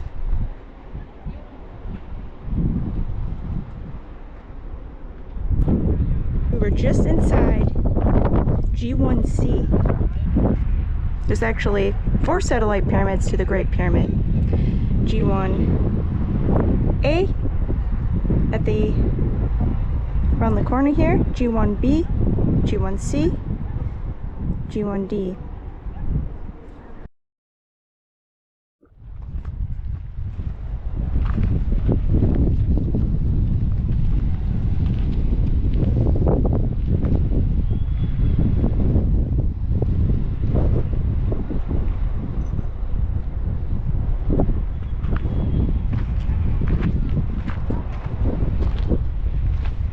Alright, let's find Jeffrey.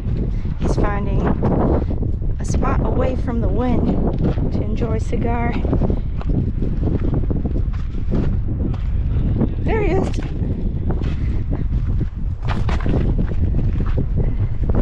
Is it saying lit? I gotta go. Come on, baby, look my fire. I'm no quitter.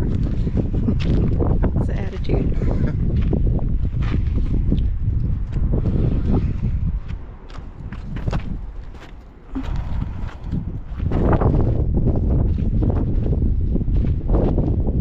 Let's go this way.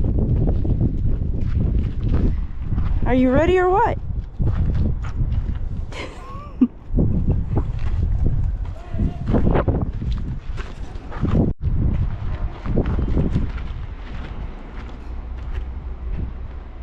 Oh, I can see it.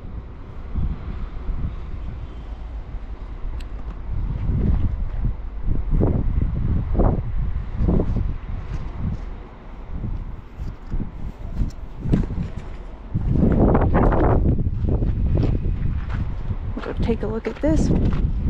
It's likely used as a hammam.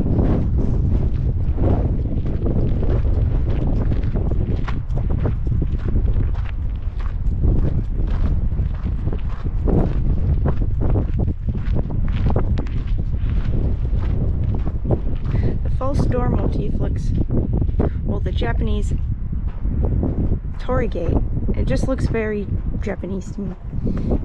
Vice versa. The architectural element of false doors is found in structures of ancient civilizations around the world, representing transition, access, or communication with the sacred or spiritual realm.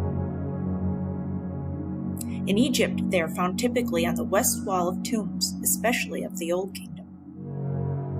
The ancient Egyptians believed it was a threshold that allowed the Ka, or spirit, of the deceased to move between the world of the living and the afterlife, essentially a portal. Offerings were placed in front of the false doors so that the spirit could receive them. I believe false doors to have additional symbolism and a functional aspect, perhaps serving as a marker for something we don't fully understand yet.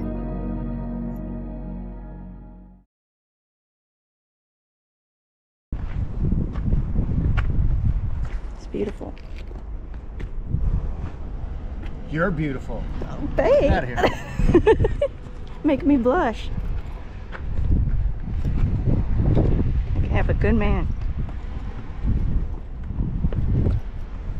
All right, where are we going? This is restoration here. Even these smaller mastabas have shafts in the center.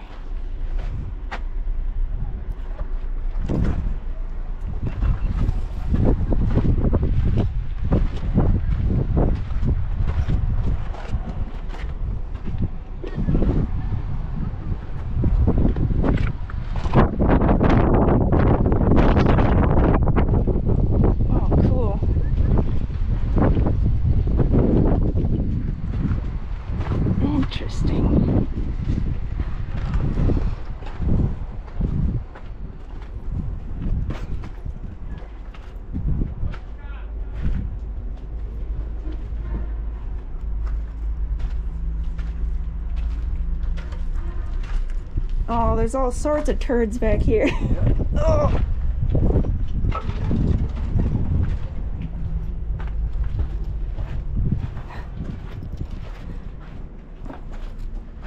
This is an unusual structure. You can see that there's some columns here. Yeah.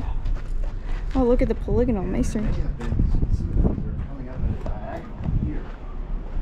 So I don't know whether this was a passage here that went through. There's a wall.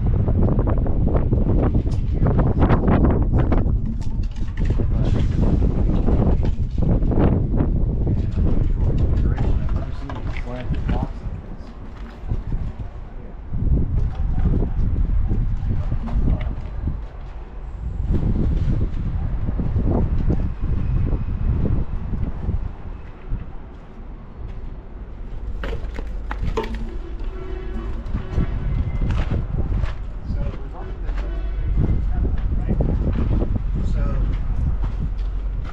Generally speaking, the temple is just something that is a sacred space. And alchemy or chemistry through this ancient civilization.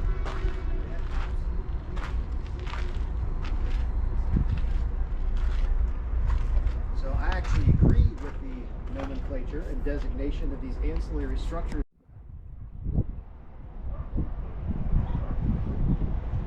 All right, let's go.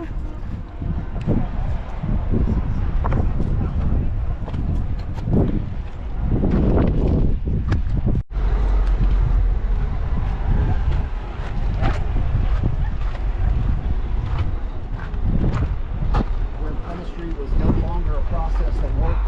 These shafts.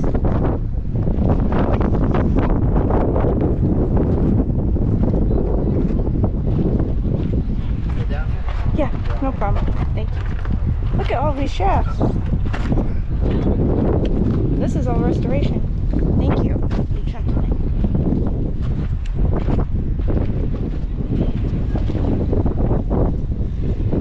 So who knows what all these things are? These are all later structures. You can see it's made out of rubble.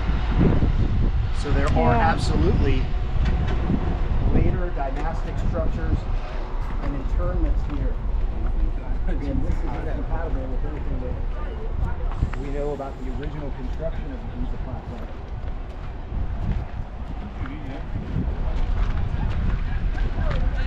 You have to be very careful where you're walking.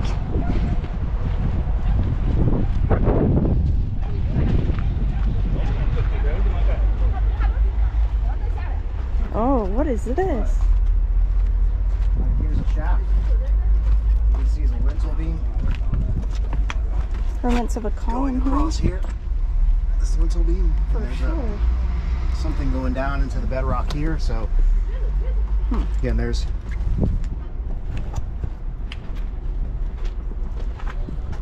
untold amounts of chamber.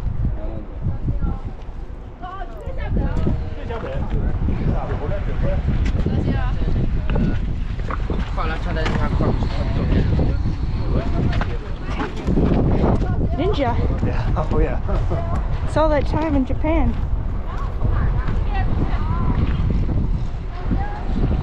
Can we look over here? Take people around the Giza Plateau, which, as you saw in last week's Sunday site visit, was actually a rather pleasant experience. What do you want to do? Oh, look in this area? Yep. Okay.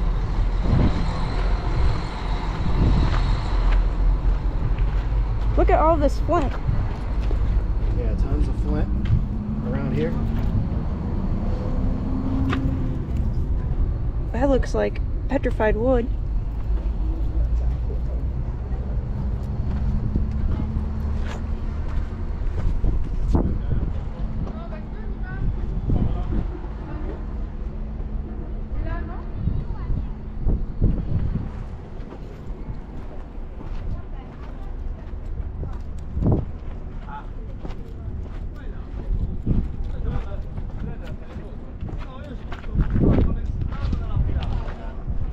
So we're at the southwestern corner of the Great Pyramid now.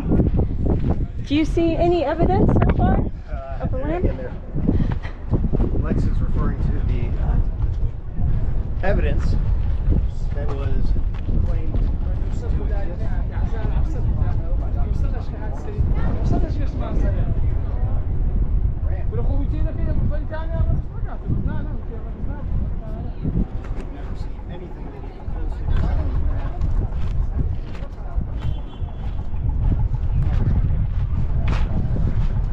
See this channel here?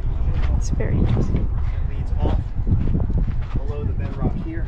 Big veins of iron. And metal ore running through this area here. Wow. A huge vein of it here. You can see the tool marks here they've excavated. And there's this, maybe a natural formation, but a recess.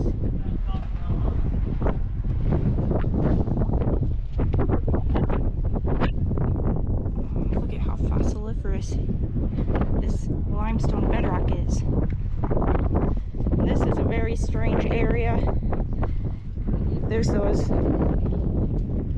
scoop marks, these recesses. Really good evidence of the Nummulitic limestone shells.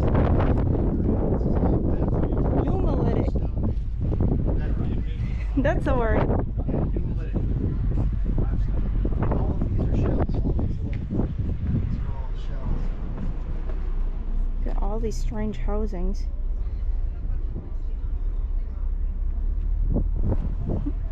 From the Tethys Sea, 500 million years ago, or that's the estimate they give, but millions, hundreds of millions of years ago, the bedrock of the Giza Plateau was formed at the bottom of the Tethys Sea when all of this was underwater. Way, way before the Egyptian pyramids were constructed. And you find this exact same Nummulitic bedrock limestone in the stones.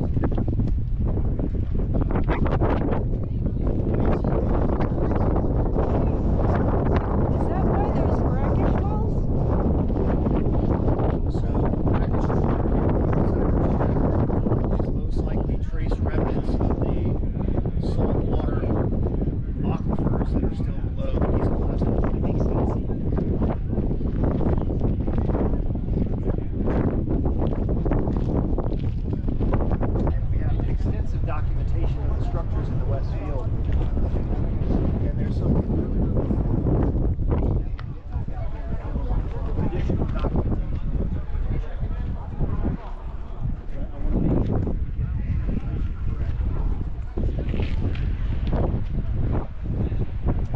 we're here at the southwestern corner of the Great Pyramid, and we don't see any evidence of remnants of a ramp that was used to construct. It locks up.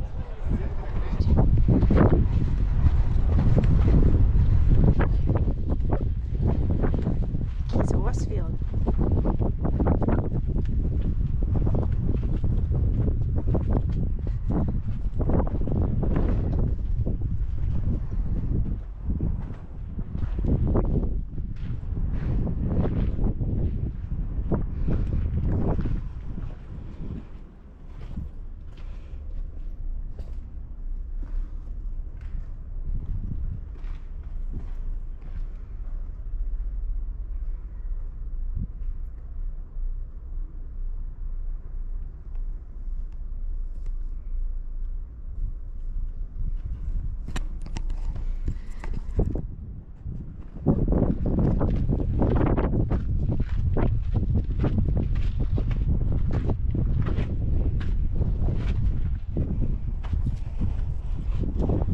We made it.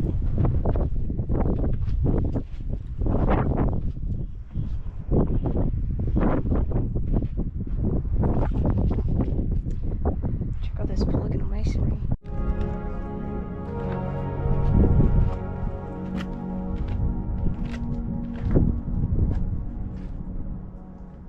We are on our way to reinvestigate two peculiar structures in the Giza West field.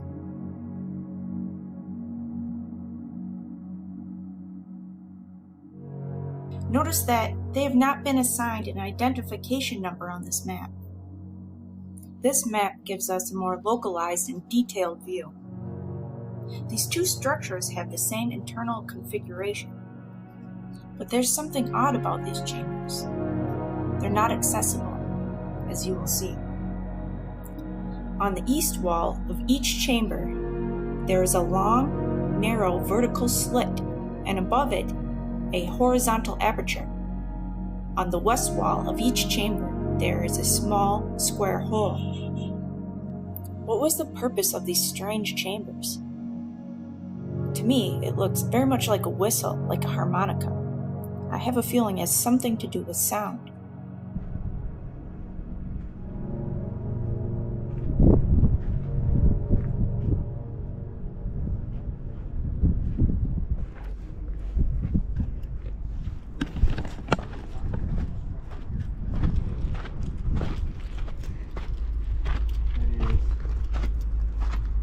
Absolutely a functional component of the Giza Plateau industrial chemical manufacturing and mining operation. And I'm glad we're back.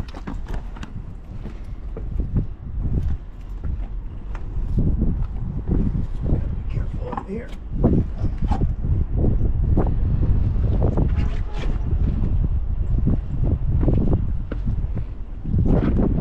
Oh, thanks, babe. Thank you.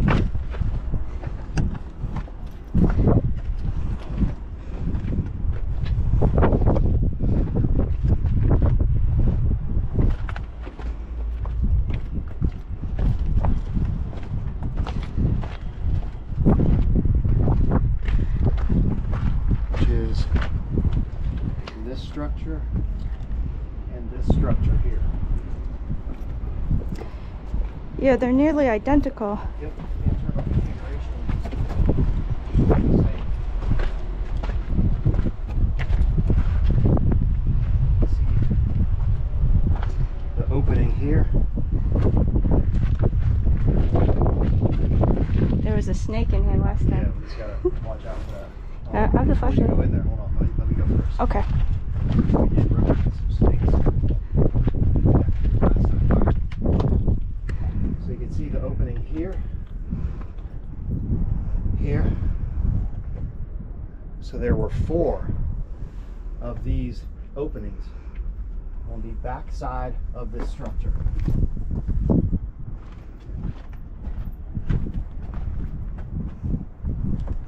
Down here, we'll get the flashlight. Have the flashlight. Yeah, just a moment.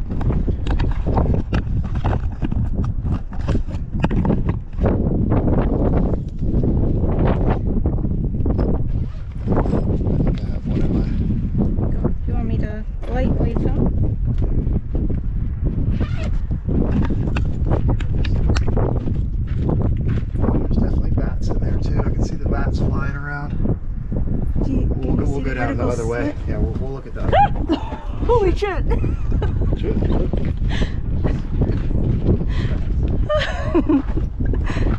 It's always a surprise. Go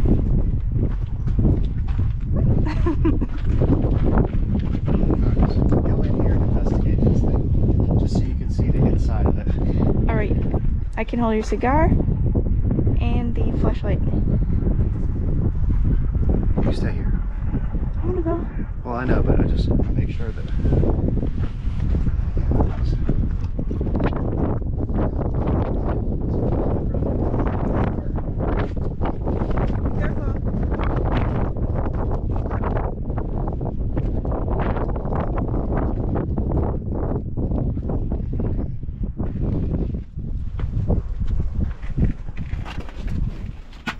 And for you guys, climb down in here. Careful, babe. I'm checking. Oh, that is so strange. Yeah.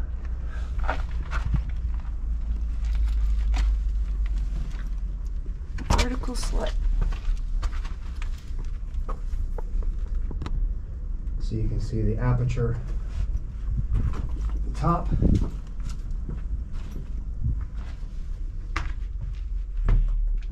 And the vertical slit. And each one of these housings has the same configuration.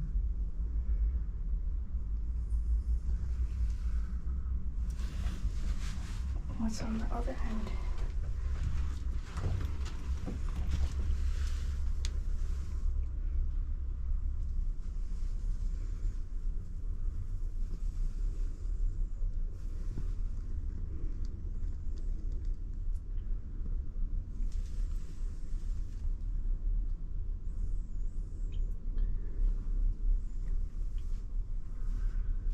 And for those of you on the members only channel, you've already heard a discussion of the potential function of these.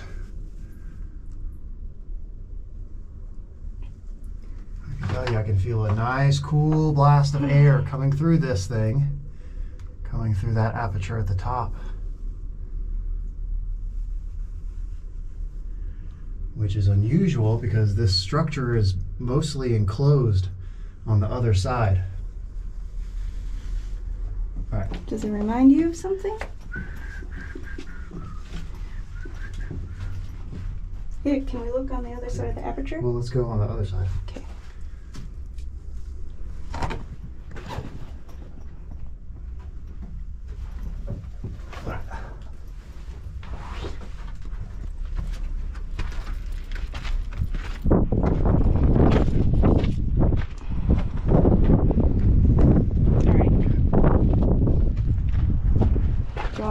Flashlight's still on.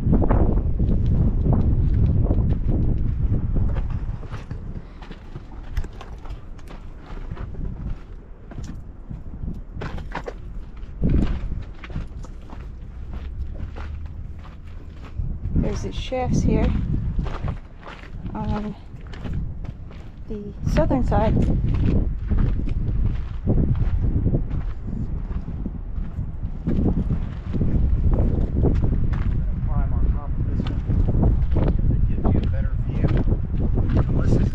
This is the duplicate.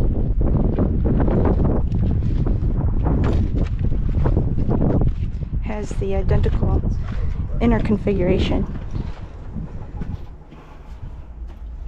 Alright, yeah, so here you can see The light? Shine the light, yep. Okay, to the right. Okay. Now you can see the Okay, aperture. you can see the opening of the internal aperture.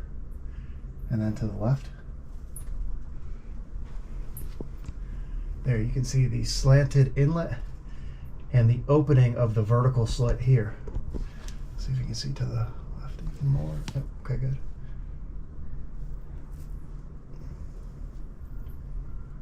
Very strange. And then we'll go all the way to the right.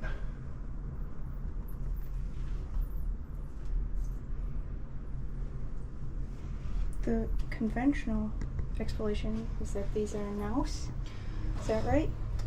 So There is very little archaeological explanation or documentation of this structure.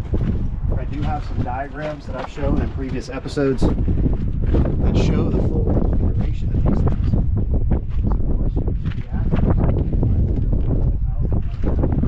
inside of the structure, the outside.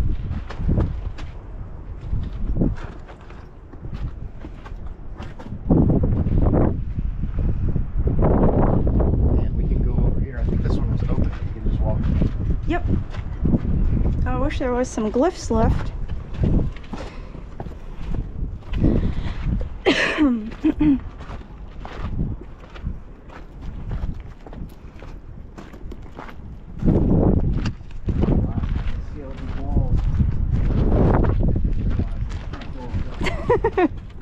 Now we know.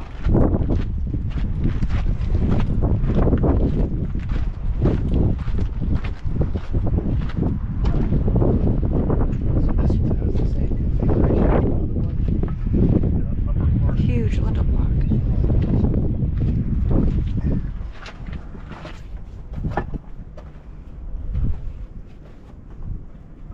See the interior. So this is where we just were inside of this thing. This is the horizontal aperture. We were just looking inside the structure here. Oh, and here's the aperture as well. Yeah. It's been exposed to the elements.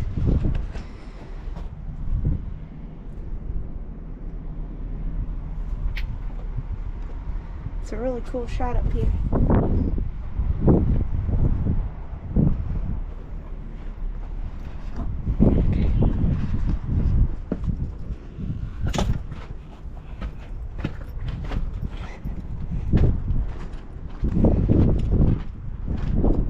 Oh my goodness.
I love this area of the plateau.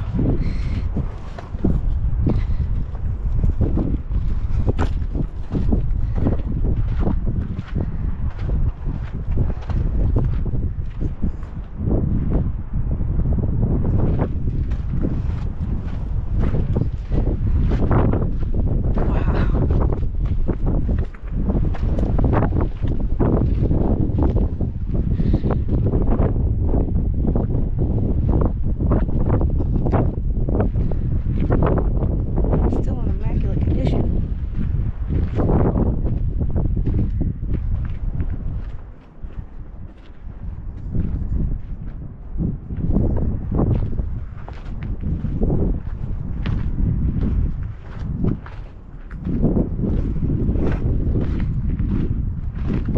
Lead the way.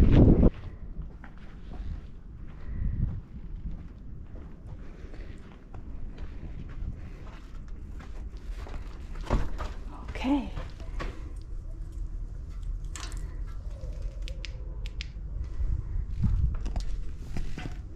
One second.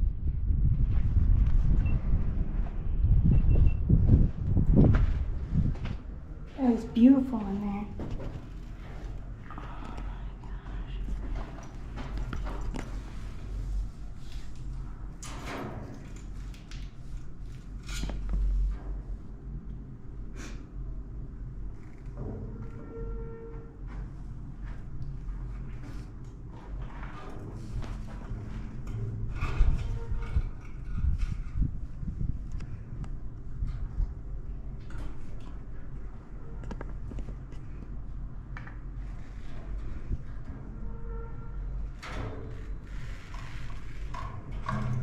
Look at the difference in size here. Oh, Nephilim.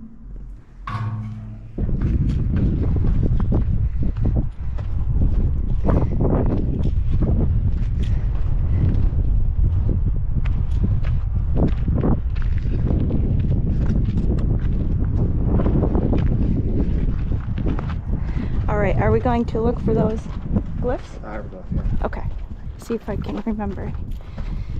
Magellan here. If not, I can great navigator.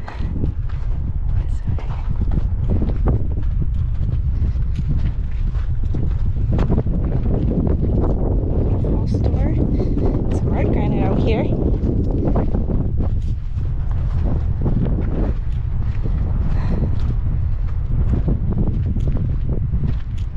Let's cut left. Left? What's this though?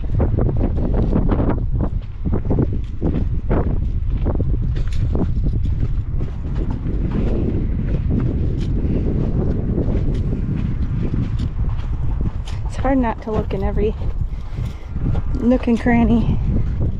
And I think it's over here. Correct.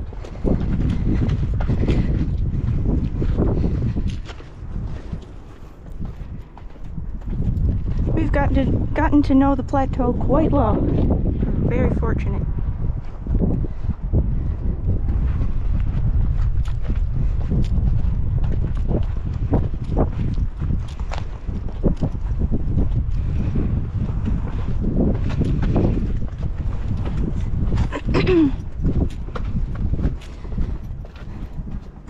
Wow.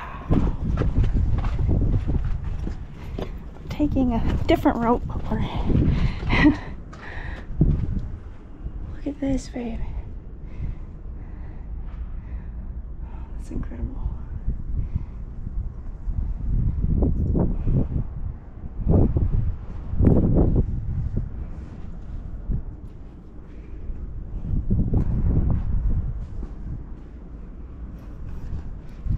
Check this out.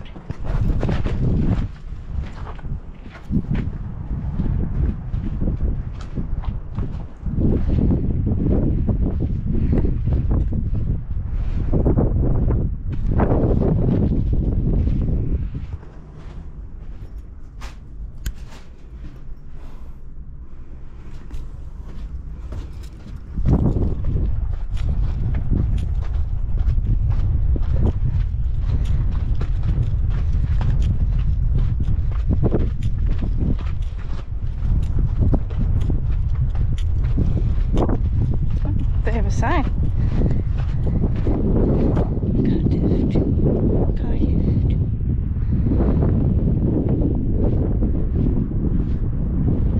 Very cool.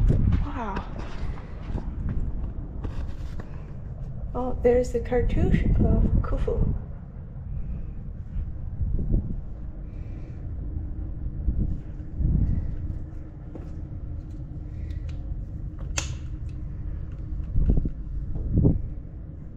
I can't really see, but it will be a surprise for me when I review this footage. Okay.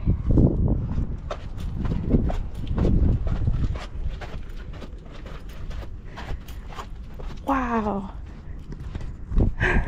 Pays off to take a new way. Yeah, I don't remember seeing any of these signs. No. We haven't been back here. I'll have to do some research on these tombs.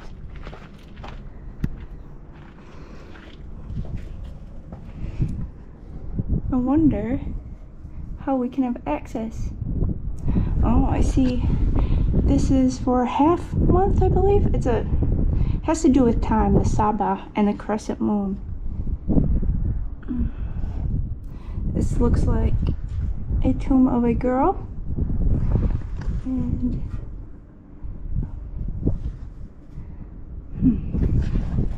all right, carry on.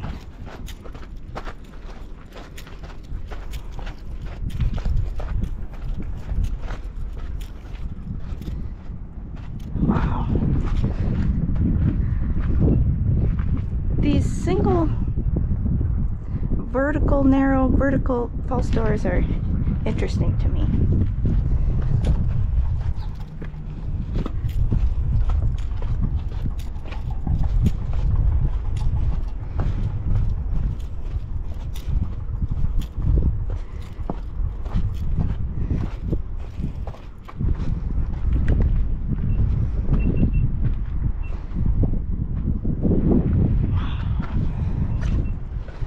These, as we go further and further in the Westfield, the masonry blocks get smaller.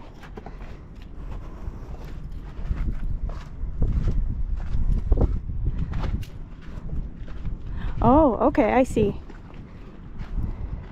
So there are different levels to the masonry. The large blocks are on the outside, smaller inside, and then it's rubble backfill.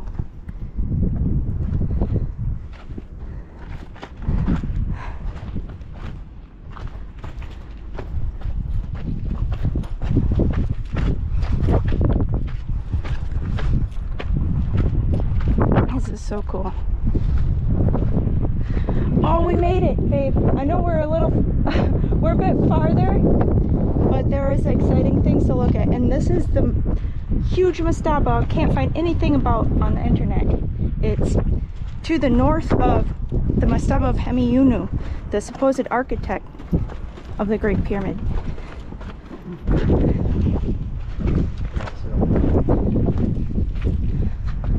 Wow. Look at the size of this structure here.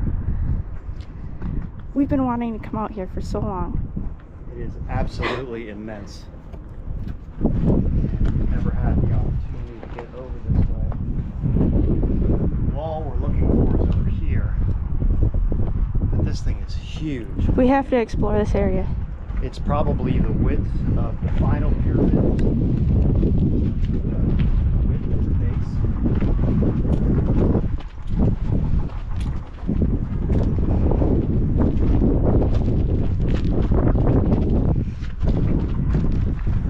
That is huge. And I can't find anything.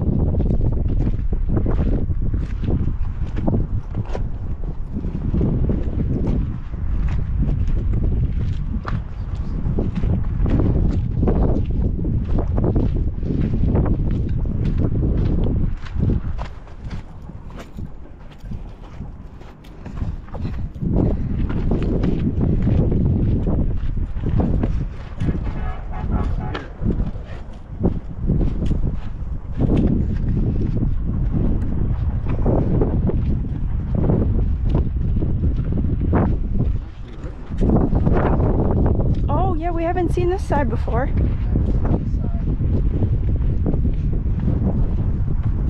Oh, this is cool. Oh, there's a sign.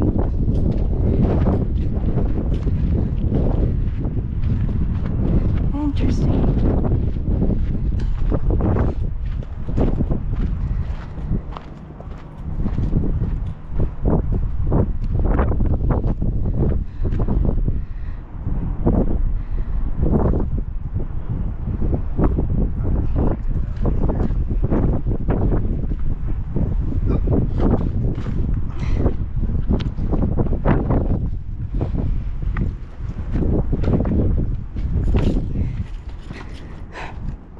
Oh, there's even more glyphs with the jud. Go around to the other side because the hieroglyphs are a lot clearer. And I'll close the video with an explanation of what these hieroglyphs say.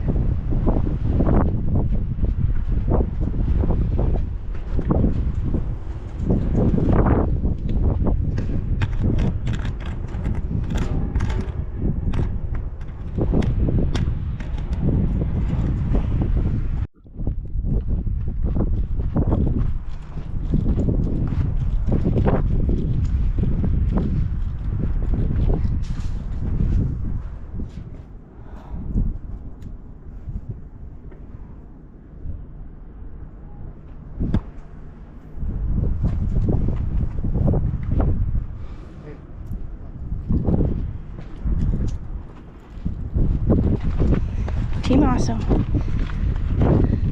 Back again. Giza Westfield.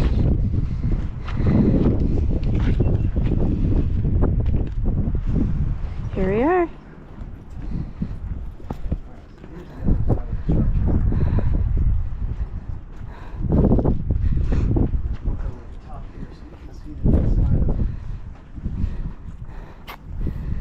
These glyphs are a little different. Filled with sand. So there was a structure in here.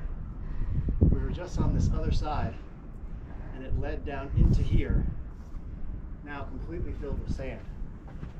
And let me step back here.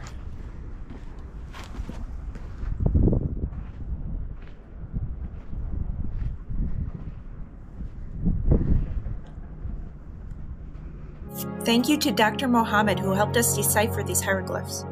The text essentially repeats itself on the left and on the right.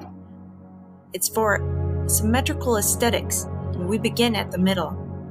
These hieroglyphs can be read as the one who gives lights to the place, to the White Temple in Memphis. His name is Kim Ankh. There is certainly some esoteric information in this text.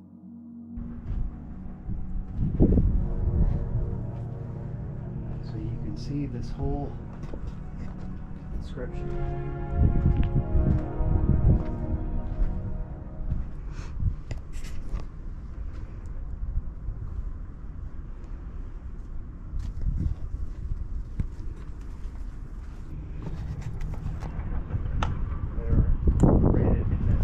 Official translation that we got from our Egypt.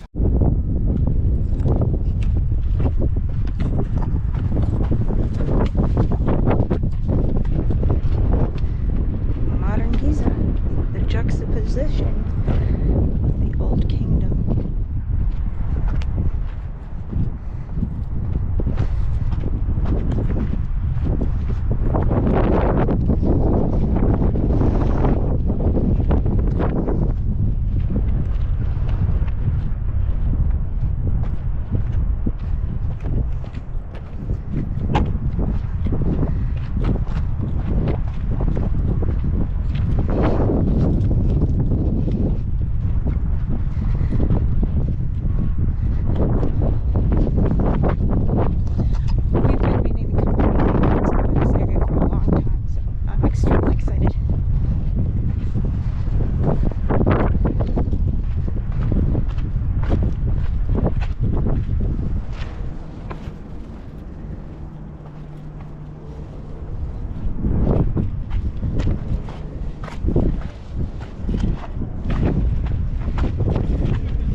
Thank you for. I forgot.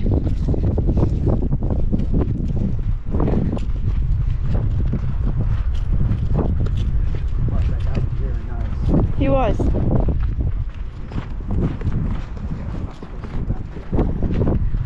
Look at that aperture. Huge structure here. It's just, it's immense.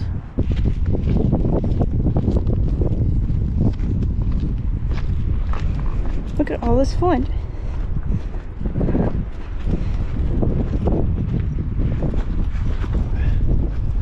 Thank you.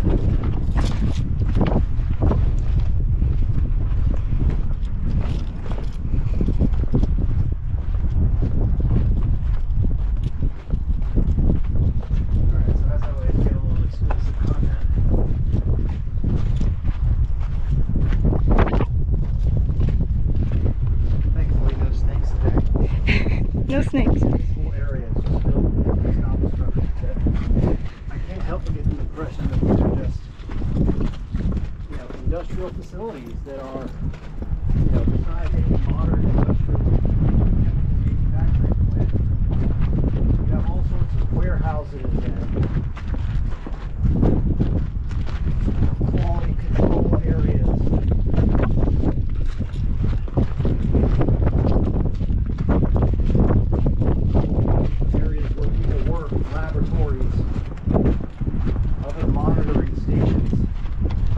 Oh wow.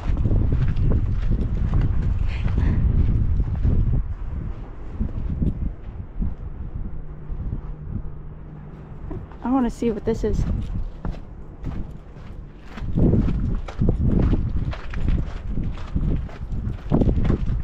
Oh. Pieces of granite. Overseer of scribes and royal documents. Overseer of all.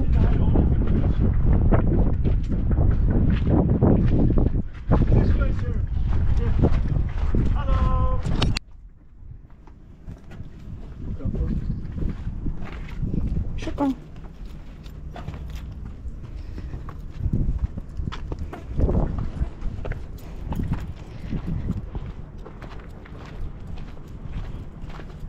this all the stone, that's the original stone, this from here.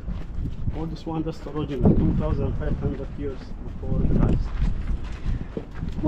What do you think these represent? These false doors? This is the door. This is the door, the afterlife door. But sacred. Sacred door. You understand? Understand. Sacred door. Shukran. Can you see the color here? That's the original color. Yeah. And this one. Inside you see. And this is another the door here. That's the original door. And you see this is the statue. You see the color. Oh, I do. He's wearing a leopard skin. Yeah. Color you see 2,500 years. Yeah. before Christ. Yeah, the color is still so vibrant. Yes. And you see the color now 1 year, 2 years, this is the finished color. Yeah, yeah.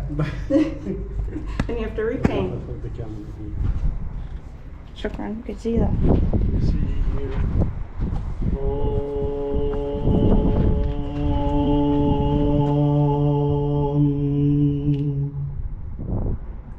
Oh, the resonance.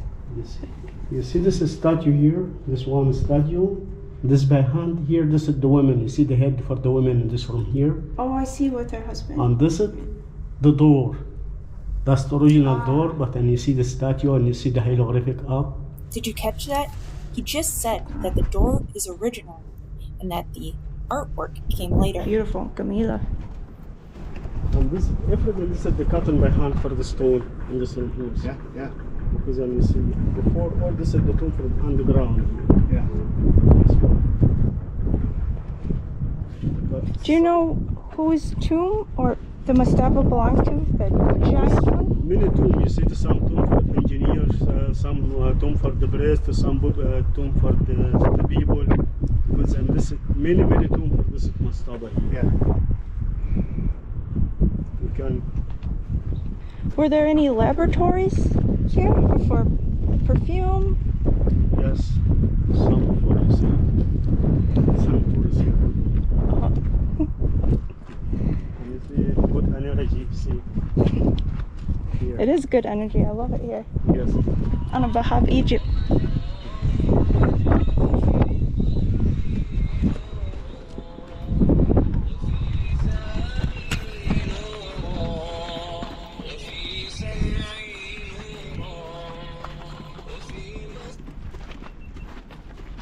يا ابو علي The guy was saying how these are Mastabas. لا دي كان يسيد لكم بنظر عندي لا انا ما رنتش عليك ماشي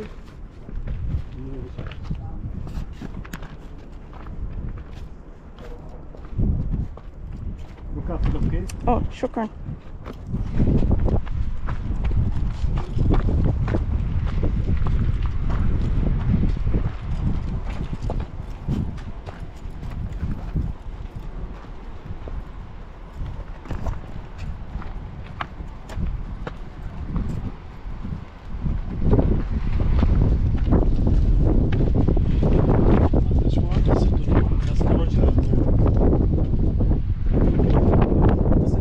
Sacred, the first door. False door. On the west side. Here, but you see the shaft for by hand, this is the door, and the ground, this is the tomb. Would you say this is a marker The for a shaft. shaft? Shaft. Ah, this is what I was curious about. Yes. Thank you. So he said that these false doors mark the area of the shaft. And so this side. So in talking about areas of the industrial facility, over by Kenkaways, near the harbor area, they had the distribution of the harbor. And you see And on here, this side, you see it's this supposed to be one more here, technical. and this is here, this one, you see Labs, this papyrus, engineers, and this one here, that's the original papyrus. Ah. But here you see this Megari, and this one here. And you see inside here, you see this the original the color, and you see this the Massive picture structures. of the statue inside. You can see, you know, Shukran. So you said this is a papyrus? papyrus, yes, An offering? yes.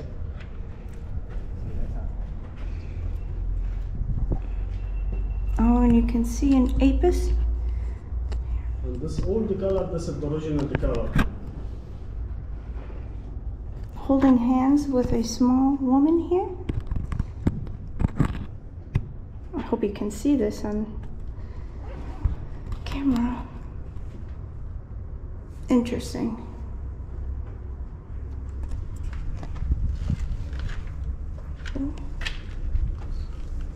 And the fossils. Yes.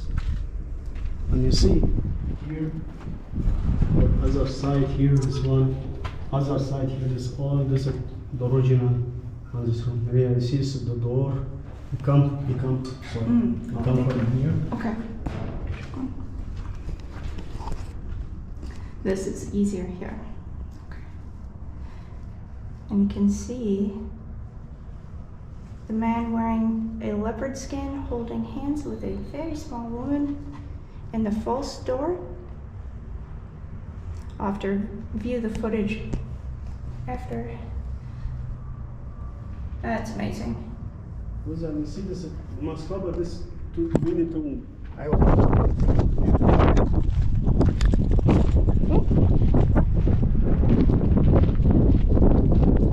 Thank you again. Shukran, Siddiqui.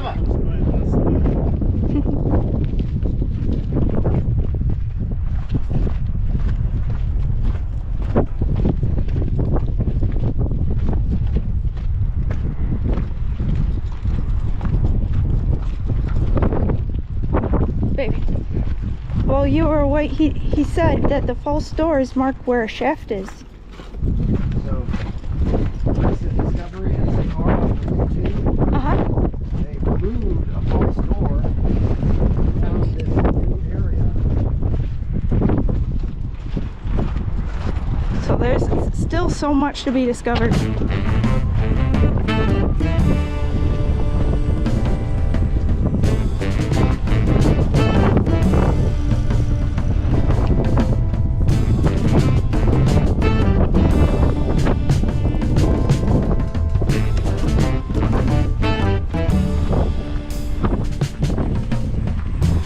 It's amazing that any remains still.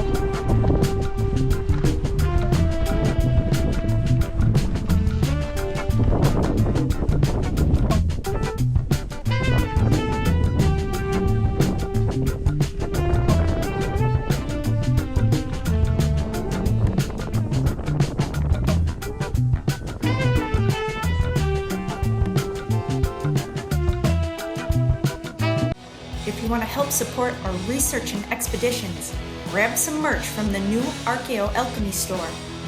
Rock the classic logo in your favorite color combination with some beautiful alchemical prints. There are hats, mugs, hoodies, shorts, tanks, and tapestries. More designs are in the works, so stay tuned. And if you want to be the lifeblood of my channel, please become a member for early access, exclusive updates, and content. Thank you all so much.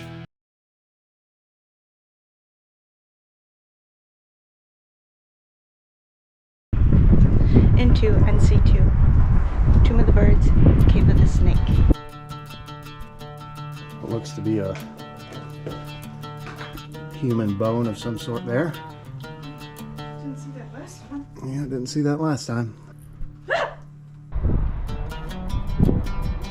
We're back on the Giza Plateau. It is March the 11th.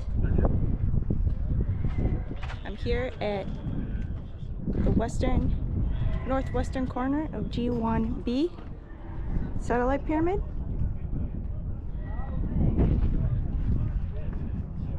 We're going to see what changes have been made to the plateau since we left. We've been in Japan for 3 months, and we're going to see what the situation is at NC2. There's been some reports that it's been buried and locked. We're going to see what the truth is. I'll report whatever else we find today. So stay tuned. You hear it first. And thank you for your continued support. I really appreciate it. That's what makes it possible for us to be here today.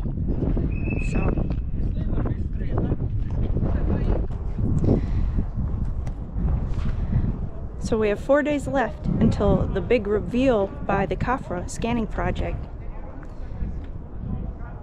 they've obtained synthetic aperture Doppler tomography that apparently what they claim is that they captured what is evidence of the halls of Amenti beneath the Giza plateau. So I'm incredibly excited to see what the results are. If that's true, it'd be the greatest archaeological breakthrough of our lifetime. I'm going to take a look at the trial passages. It looks like there's some makeshift construction, which is new since the last time we've been here. Perhaps they're cleaning up the area and they made use of the rubble to deter traffic from this area.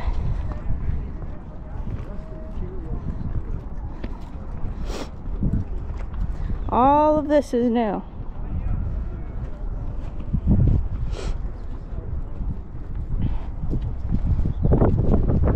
But it's still accessible. Oh, they've actually removed the wooden ramp that was once here. Okay, that's a huge change.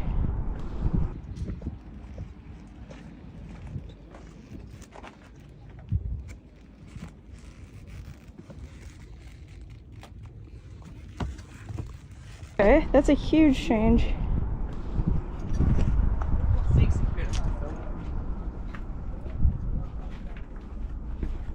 Wow.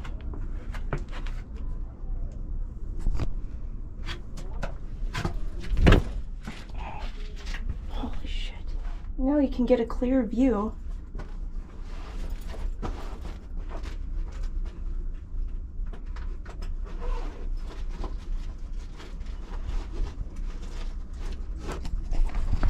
Okay, we're going to take a look at this channel that's in the trial passage they just removed.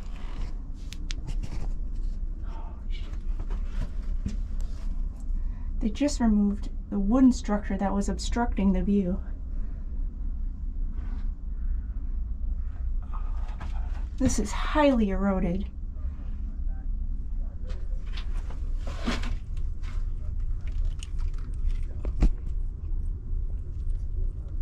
Oh, very strange. This is going east.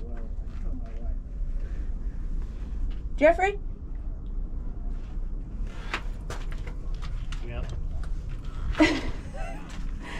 They've removed the wooden structure that obstructed the view. You can see. Yeah, so there used to be a... You gotta take a look. Yeah. There used to be a wooden plank thing over here. And...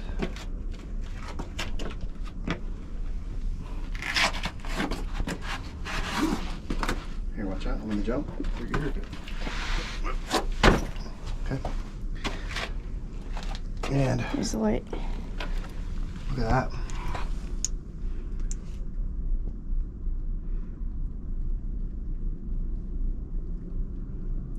It's so eroded. Yeah, it's all eroded, and that's filled with metal ore.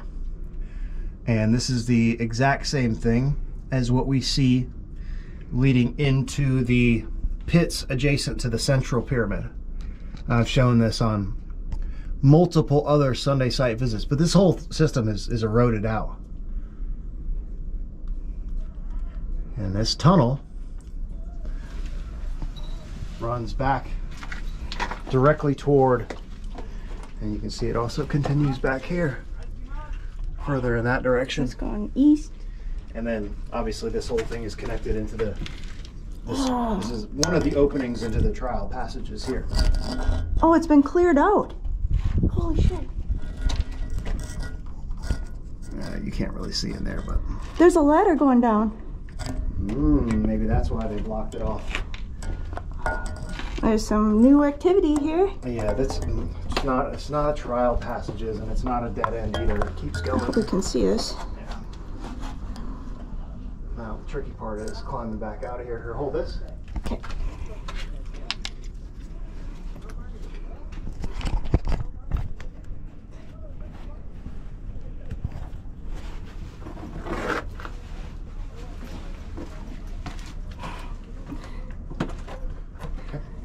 Yeah, let me try to get a still shot. All right. So again, this tunnel runs right back in that direction.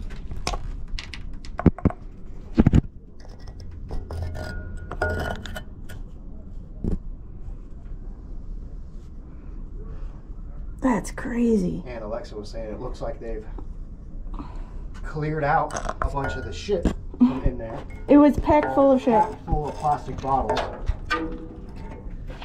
All right. All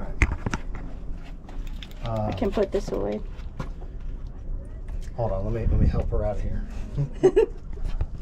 Thank you. Just hang on. Oh, there's the old lock. Yep. That would be cool to have.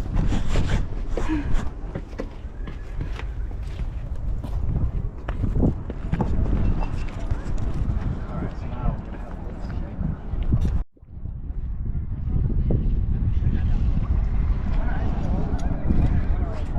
They've also placed a new cover over this shaft.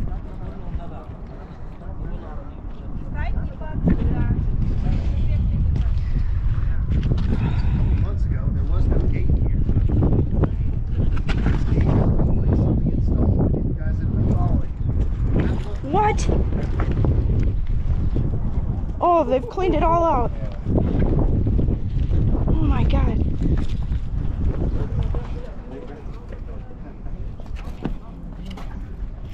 Oh, there's some. Look at that. All right. There's renewed interest in this area. So they've cleared out.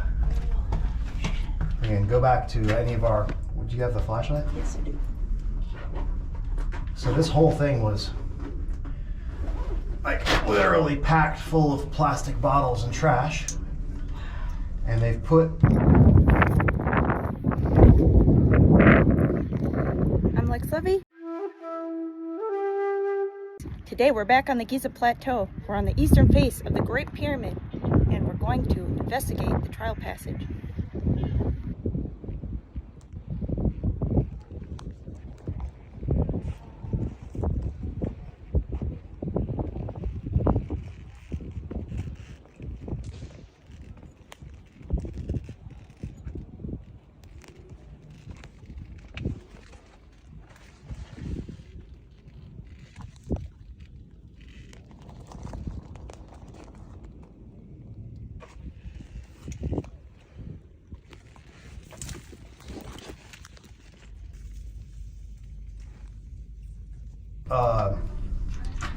Some ladder infrastructure down in here.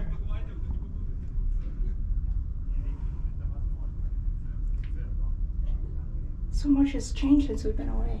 Yeah, and it goes down further than that. Like down, you probably can't see that in the video, but there's a vertical shaft down at the bottom of this diagonal descending shaft.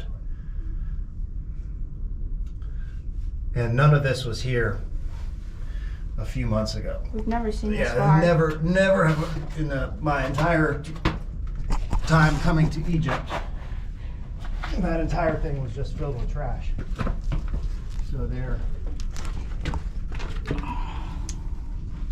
Looks like there's some excavation to the right too. So again, if this was just a dead end passage and there was absolutely nothing in there, what's up with the renewed interest? Why are they going back down? The timing's interesting. Yeah, timing's interesting.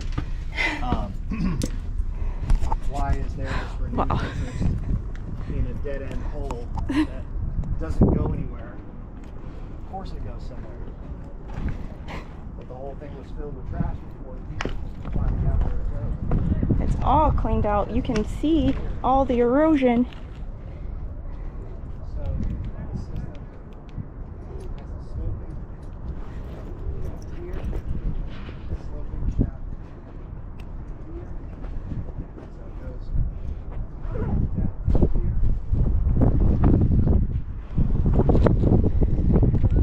here. This wall's all new. They don't want people coming down here like we did. looks really cool to see all cleaned out. I had no idea there was this step in the cuts in the masonry.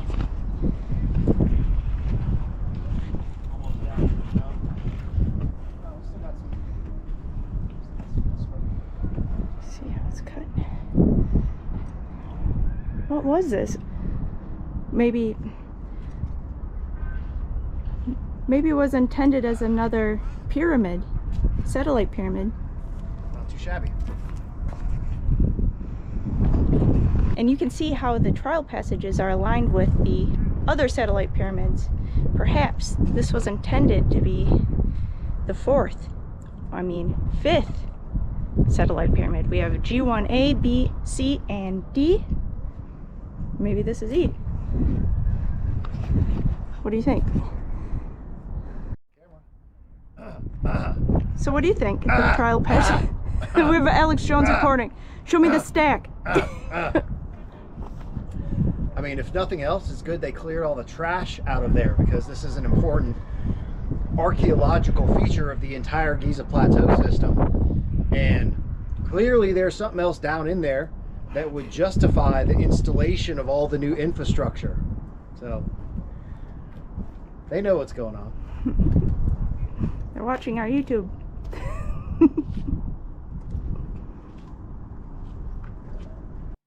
The trial passages are a set of connected tunnels carved into the bedrock, 87.5 meters from the east side of the Great Pyramid. The passages have a form of 3 rectangular openings leading to a set of sloping passages. Together, these shafts stretch approximately 23 meters in length, horizontally in a north-south orientation, and are believed to reach down to a depth of approximately 10 meters. But the true depth is unknown. Conventional archaeology dates these passages to the time of the Great Pyramid's construction. The trial passage's function has been interpreted in various ways over the decades. Flinders Petrie believed them to be a replica or trial version of the internal passages within the Great Pyramid, hence the name trial passages. Another theory is that the structure was intended for astronomical observation. If you want to learn about the true function of the trial passages, watch my husband, Jeffrey Drum, at the Atlantic Chems episode 98. It's amazing. What else will we find today?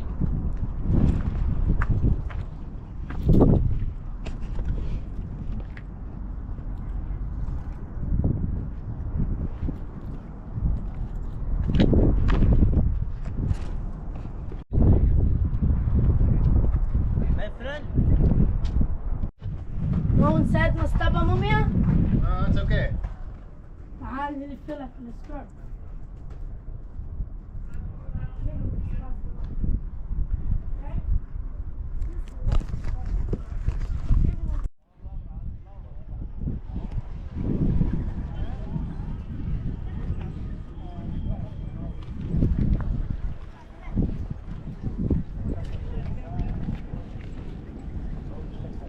Also a fairly unusual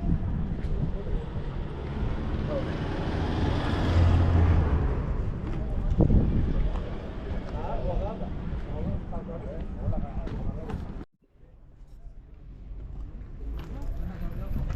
The nummulitic bedrock limestone of the Giza Plateau is all permeated with shells.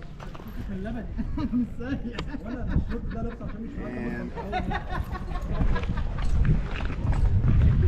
in here you can see hopefully you can see that. There's a bunch of iron oxide indicating that this was a vein running through here.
checking out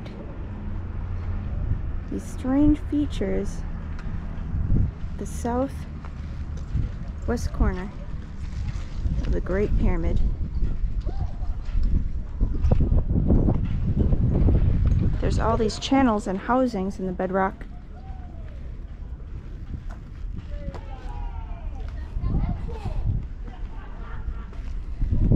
And these housings that look like scoop marks.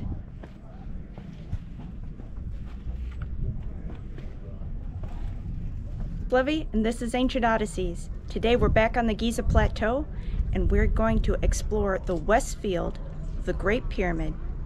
We are now at the southwestern corner of the Great Pyramid.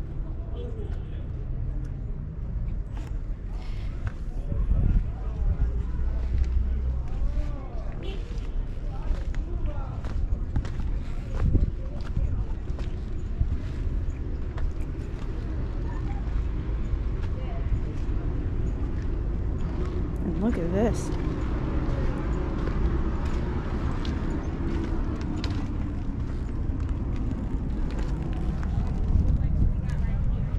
Incredibly permeated with high content of iron oxide and this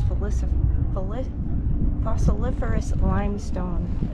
You can see the shells. It's a huge vein.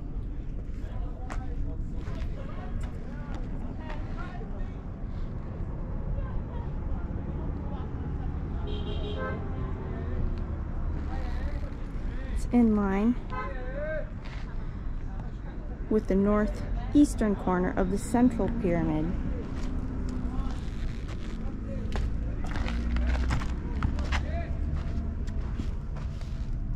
Look at all this iron.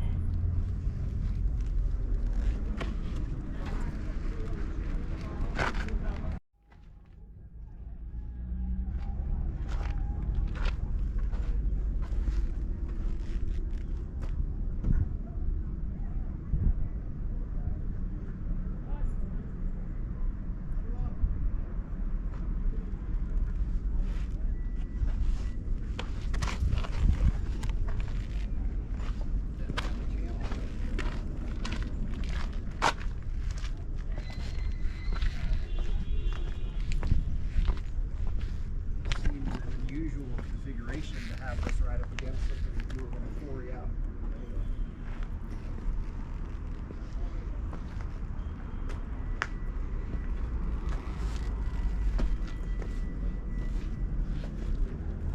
So as always with these Sunday site expeditions, stuff that I haven't seen before, you get to hear the on-site process of evaluation.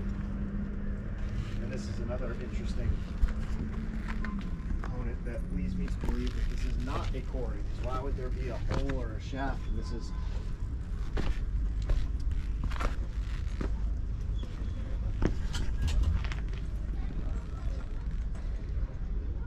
I would open that up, but there's a disgusting mask on there. There's no way I'm touching that one.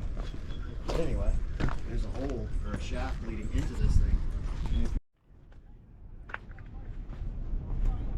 What the hell was over here?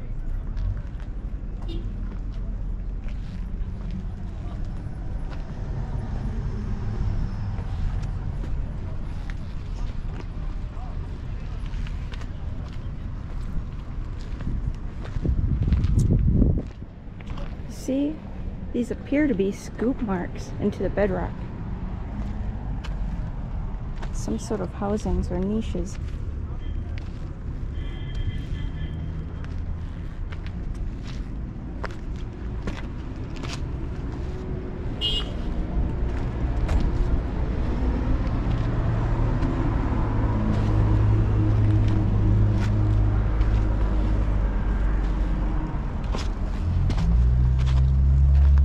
Aerial view.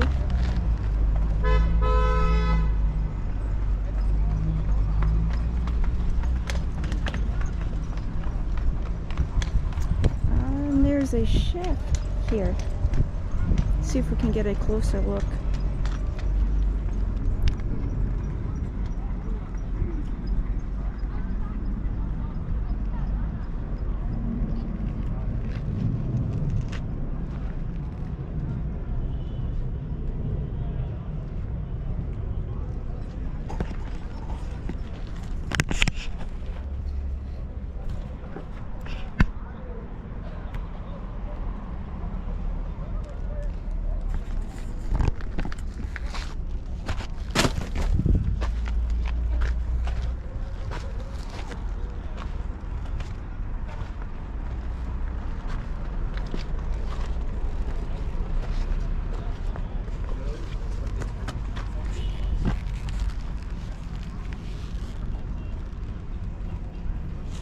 very strange little area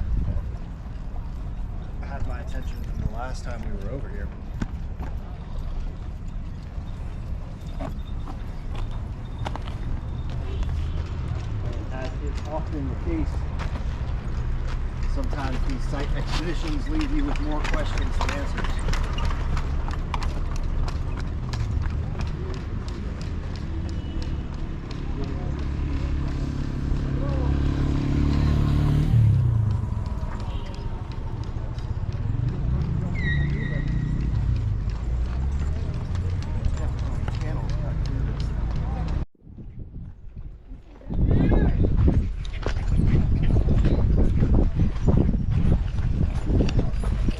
All right, we're walking on the southern side of the Great Pyramid.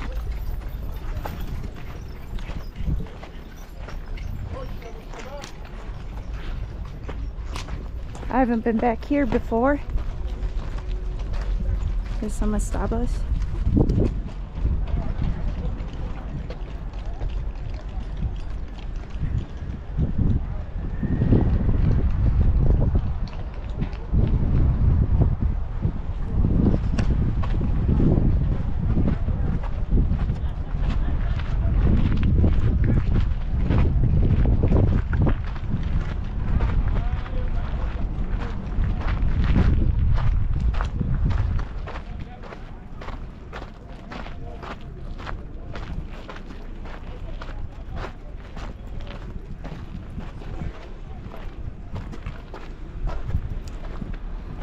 I'm here with my husband, Jeffrey Drum, from Land Camp.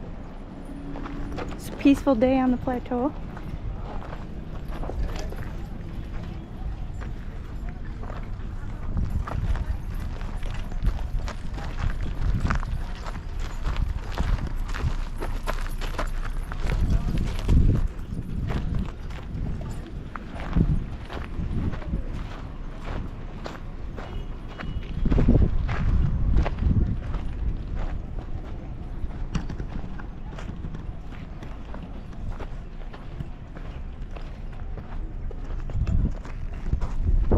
A lot of restoration work here.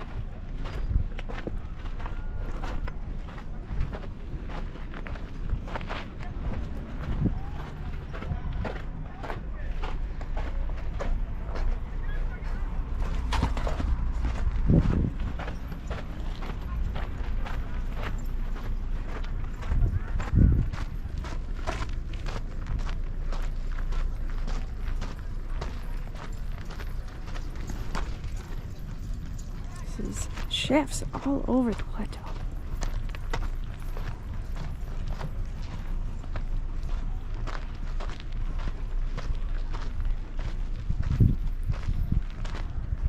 Look at this beautiful false door.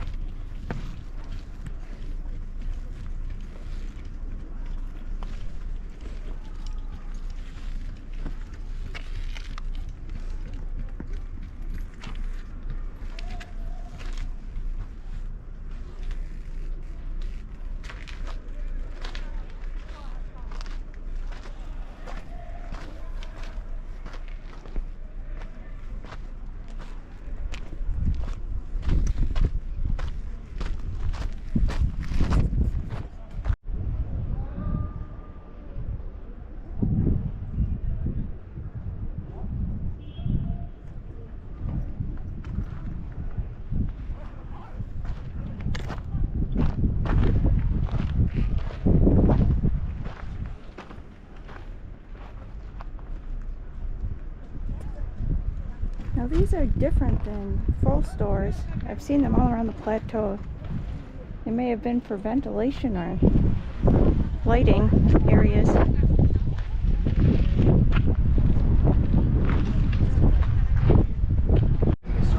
or tubular shape, really very much looking like We were just over here presented that other one at the southwestern corner and of the Great Pyramid, adjacent to the central pyramid, checking out the channels iron and wire. unique housings within the bedrock. Now we've crossed the street.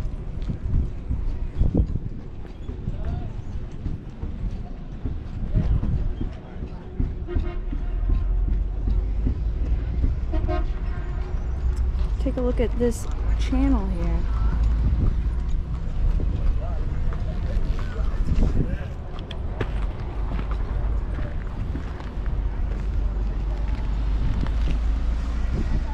Leading right into the area that we were just looking with the covered channel.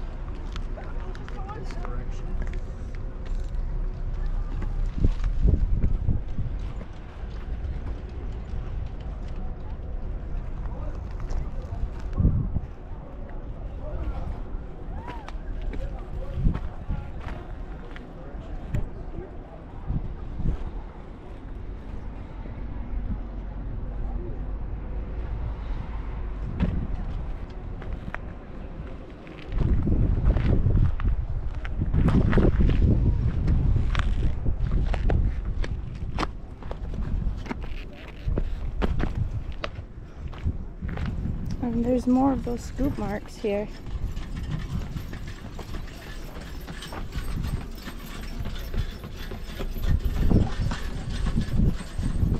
You can just see the apex of the central pyramid. Alright, let's get to higher ground.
It looks like there's light.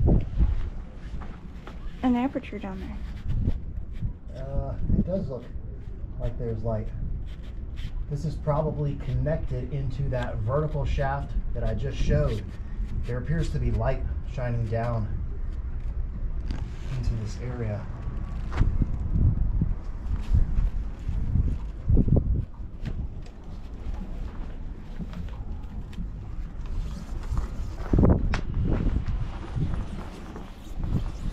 Do you want the flashlight?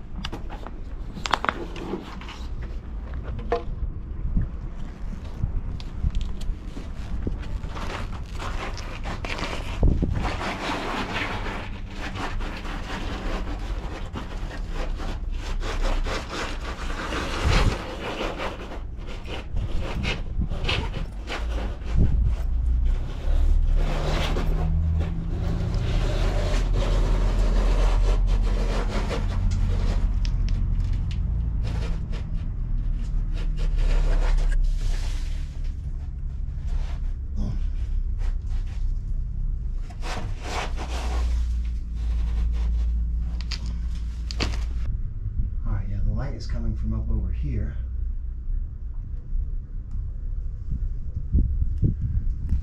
Shit. Does it extend to the left? It's a container here. Oh my gosh, you're right. There's a lid here, container here. Can you see inside the container? I mean, not from here, and I don't want to. How far down does the pit go?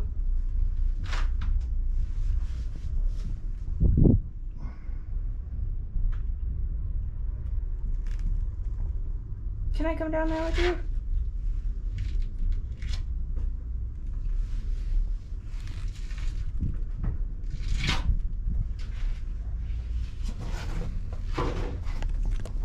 And I forgot the lighting attachment. I have a flashlight. I'm coming down.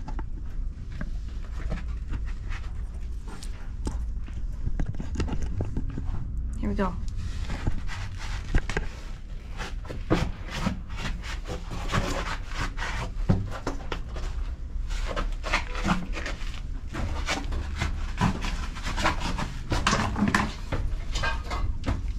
huge container.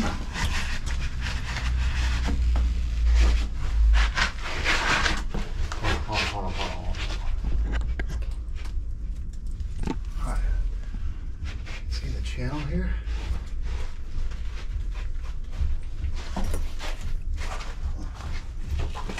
I have a glove. Look at that.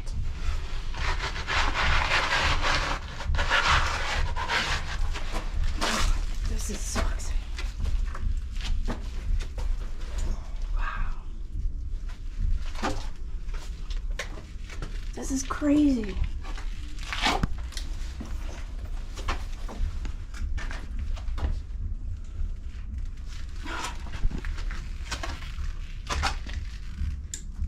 Oh goodness.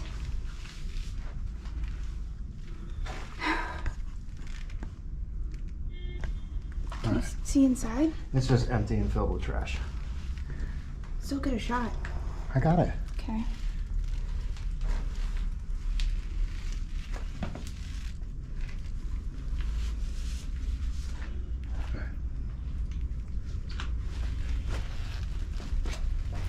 Can I see?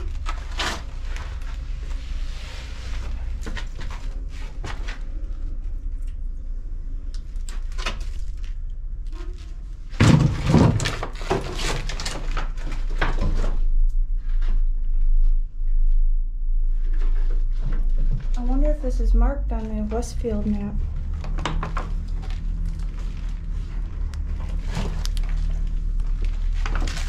Do you want me to come over here? Come on. Okay.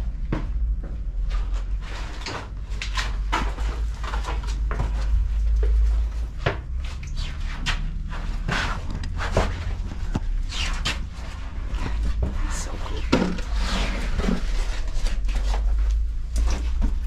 Look at these tracks.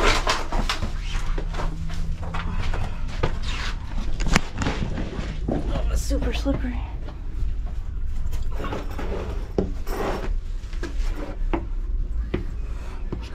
Into the light. Oh, it smells like this.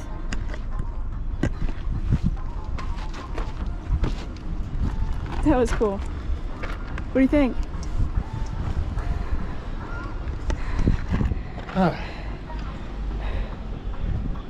Much easier going in than getting out. Slippery.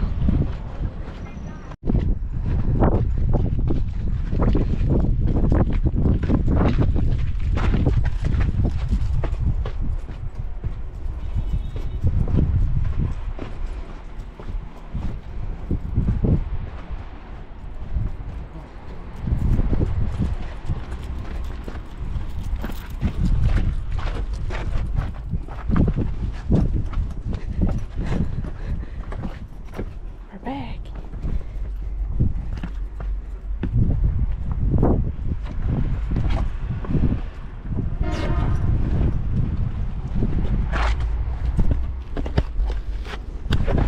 Thank you.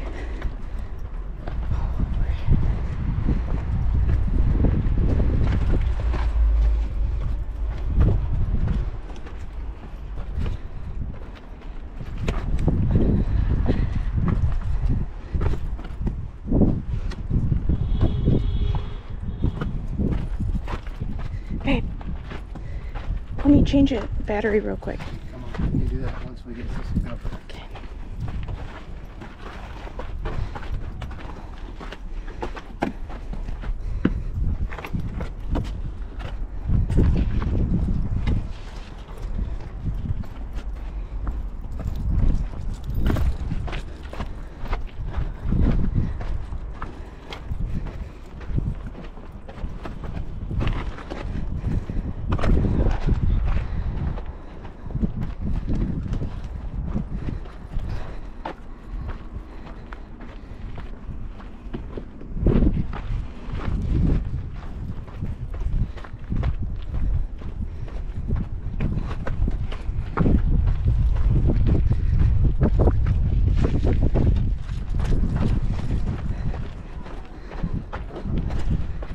We're in the Giza West field.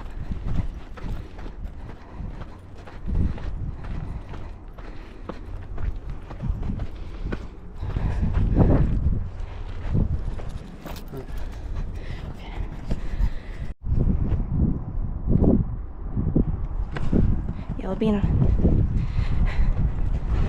Have to be a bit sneaky.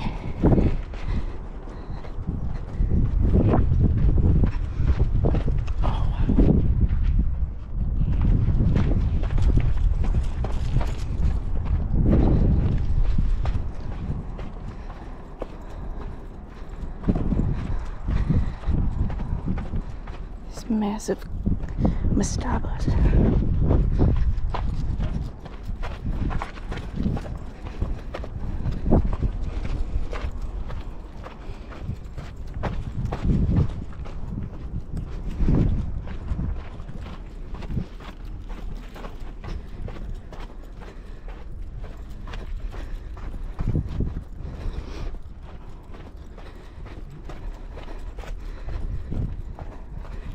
Babe.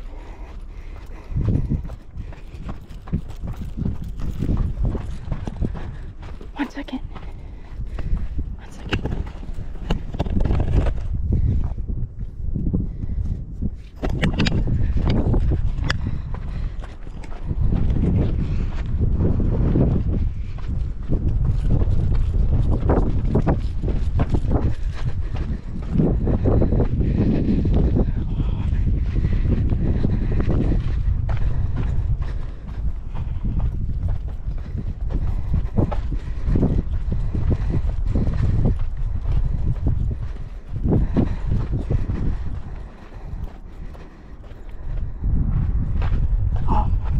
Here's the Mastaba of Hemiunu.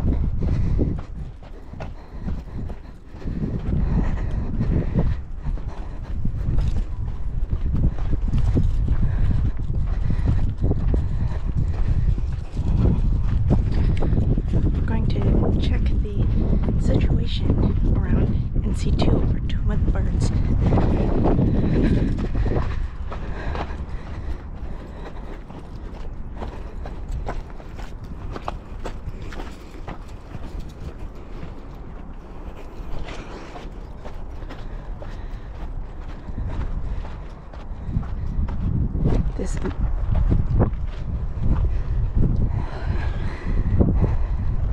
This is the massive Mastaba that's not marked on the Giza West.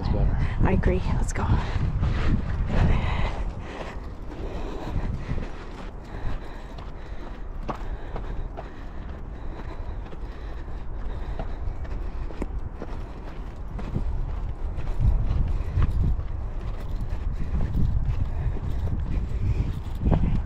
Oh wow.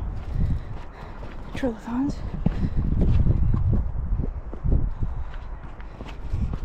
Don't fall in a shaft.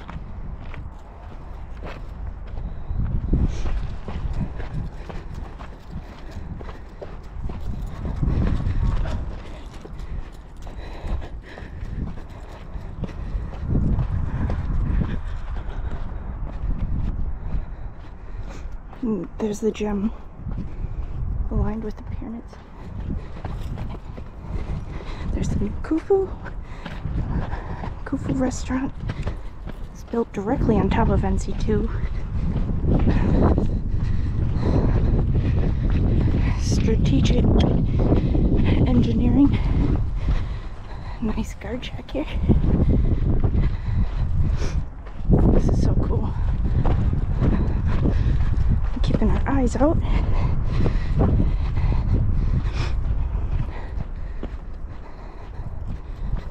Really have to haul ass, cover some ground to get to this site.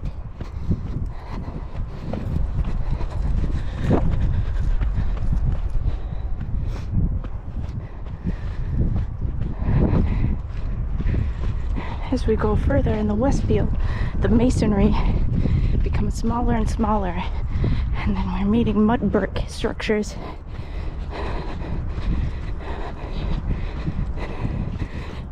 This is so cool.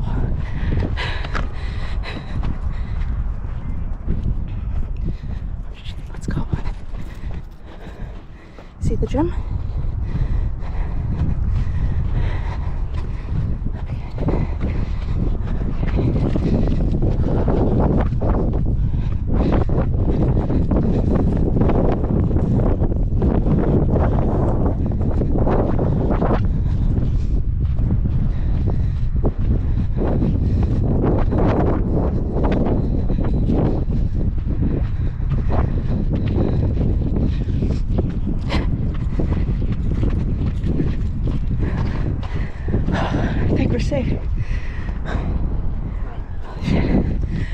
my shoe real quick.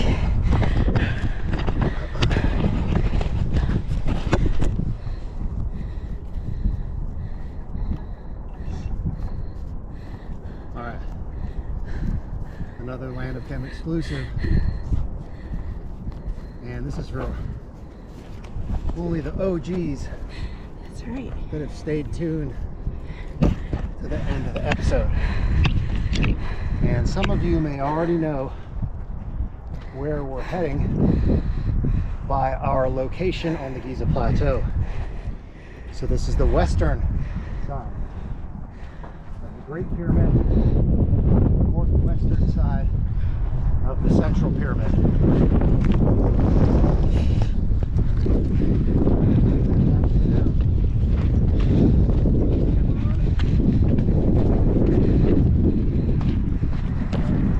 What's up?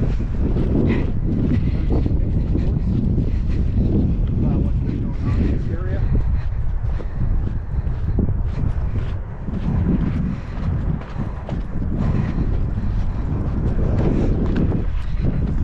Very excited for the opportunity to return to this area.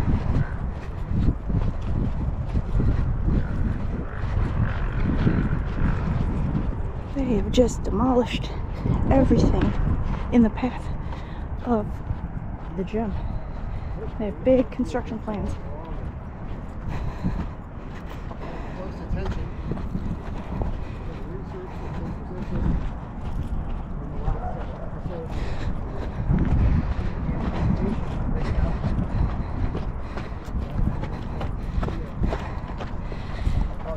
So we're approaching NC2, Tomb of the Birds, Cave of the Snake. We've received mixed reports on the status of this site. We're going to see if it's still accessible. So hopefully we'll be in luck. But you'll hear it first.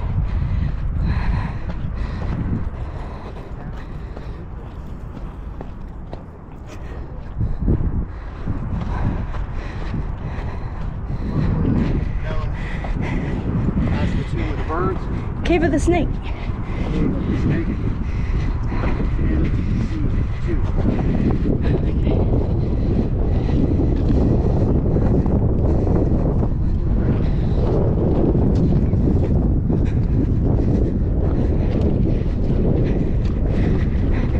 This is NC1.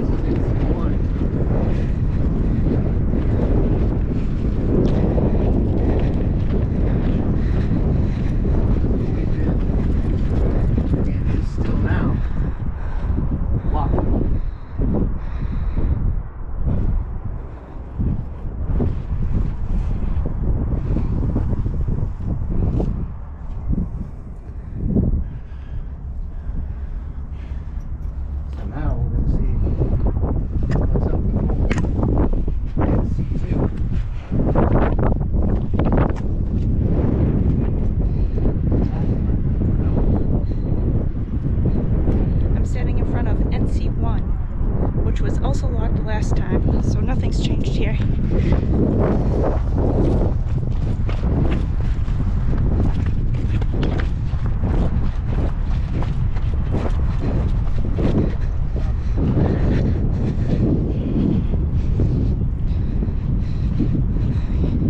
Here we go. First report was that it had been buried completely. I can already tell you now, before we round the corner, it has not been buried. This is it, ladies and gentlemen. This is the opening.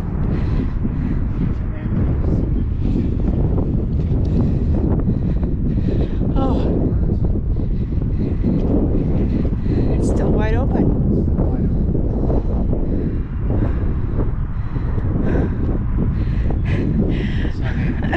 Where were those reports coming from? It's hard to miss. Might as well. Let's go. Into NC2, Tomb of the Birds, Cave of the Snake. Alright, so this is the temple entrance. And I can already tell you there's a bunch of anomalous features of this entrance.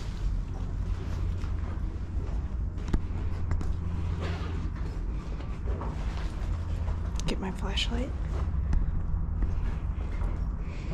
Here, specifically in housing. Here. And I use the word housing intentionally because this absolutely was the housing for a component that's no longer there.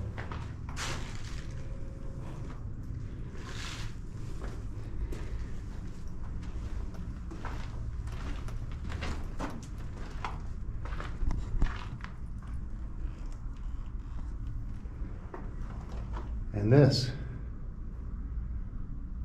is the opening of the passageway Wait, don't leave me without a flashlight this that time. leads down into the subterranean underworld below the Giza plateau. And will you get the other flashlight out of my backpack? Should be on the Yep, side. thank you. Okay. Albino. So here we go. Now, I will say in advance, has already been explored. And we've shown video from previous episodes, the opening into this huge tunnel network. So, you know, with the interest of safety of specifically my wife in mind, we aren't crawling down into the tunnel. We already know where it goes. It's been documented. But since we have this golden opportunity, we might as well. And You want can your see that gloves? there's bats already in here.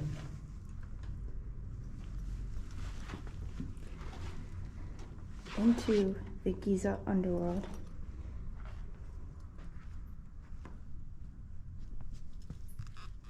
Wow.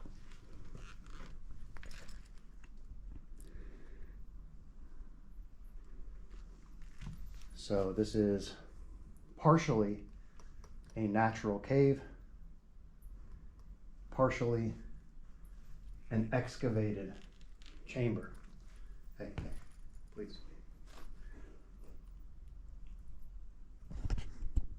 It is funky in here. Yeah, it stinks.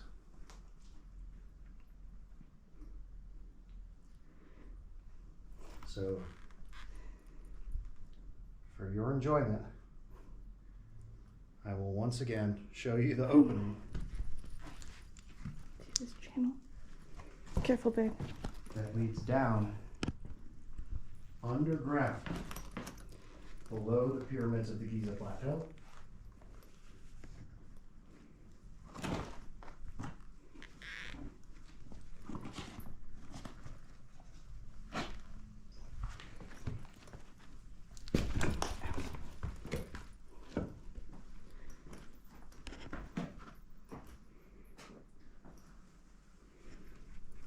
That's it.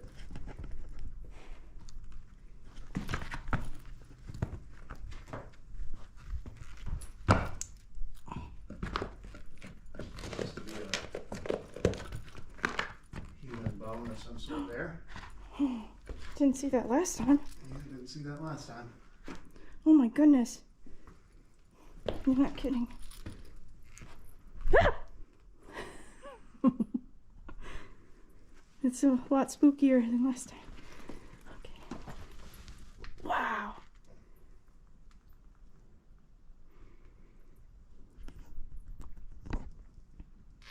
This is it.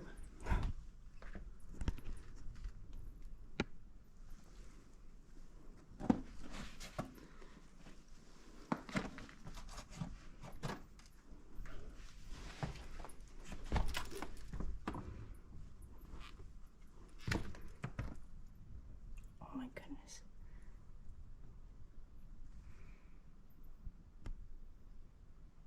What do you see?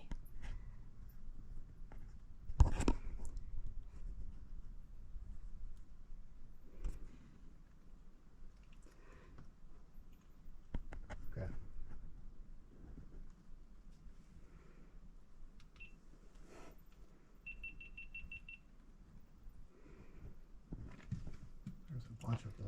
Oh, I see them.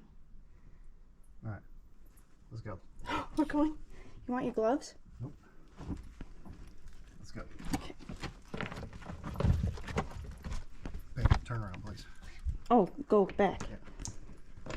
Okay.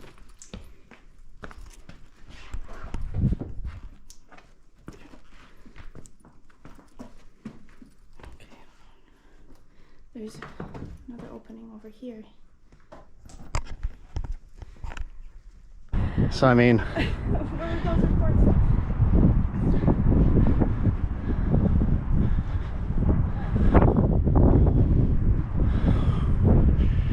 might as well.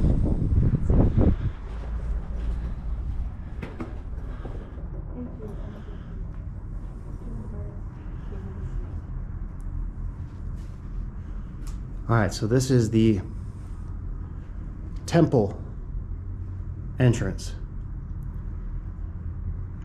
And I can already tell you there's a bunch of anomalous features of this entrance.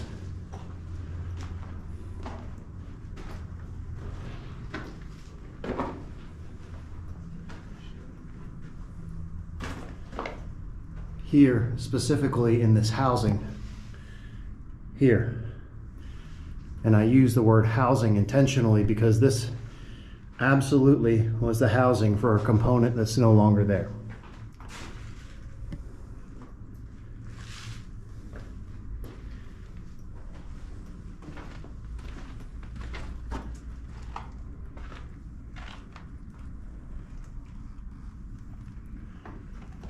And this is the opening of the passageway Wait, don't leave me with our flashlight this that time. leads down into the subterranean underworld below the Giza plateau. And will you get the other flashlight out of my backpack? It should be on the side pack. Thank you. Okay. That'll be enough. So here we go. Now I will say in advance that this tunnel system has already been explored. And we've shown video from previous episodes, the opening into this huge tunnel network. So, you know, with the interest of safety of specifically my wife in mind, we aren't crawling down into the tunnel. We already know where it goes. It's been documented.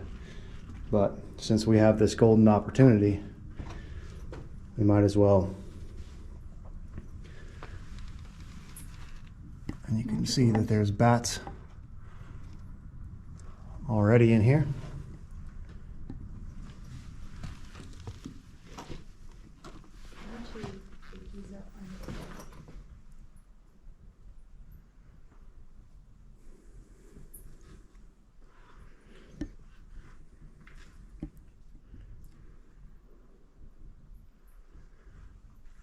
So this is partially a natural cave,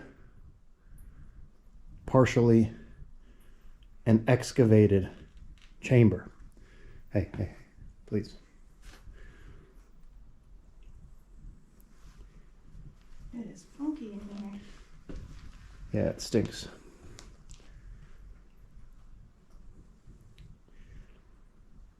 So, for your enjoyment, I will once again show you the opening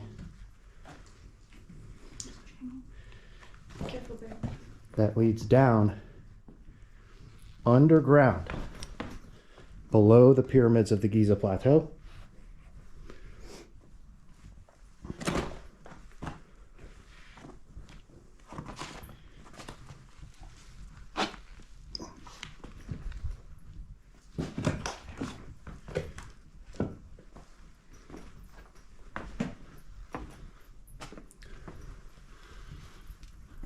That's it.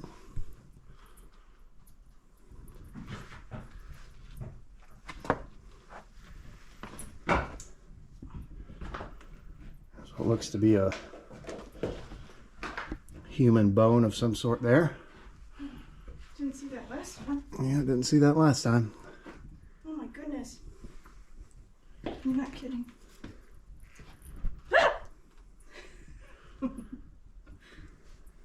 It's a lot spookier than last time. Wow.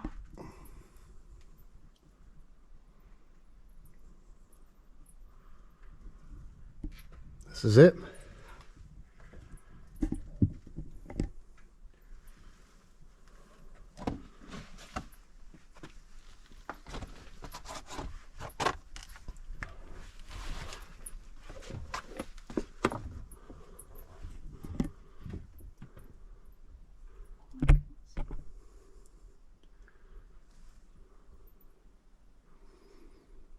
What do you see?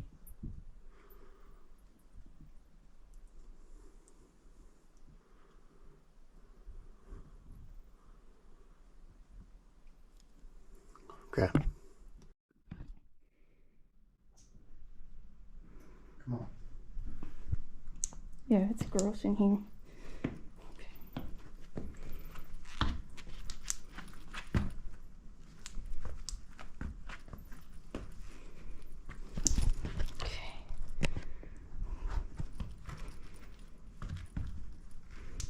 There's this channel here.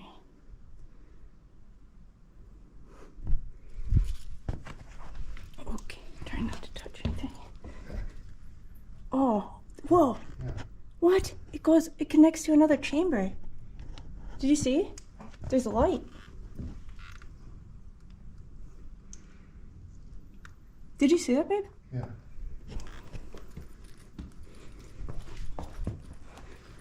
Okay.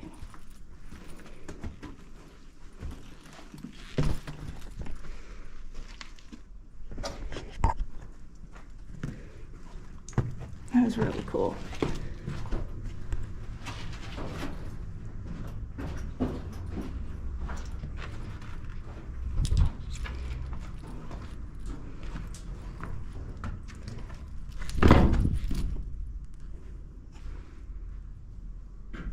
Hey. Coming.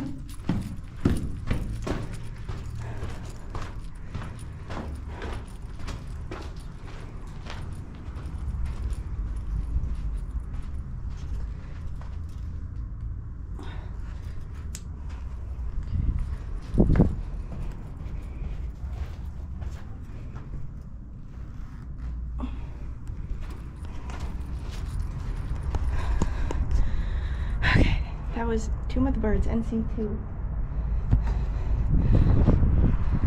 you want to look at the side chambers? Just get a picture of the facade.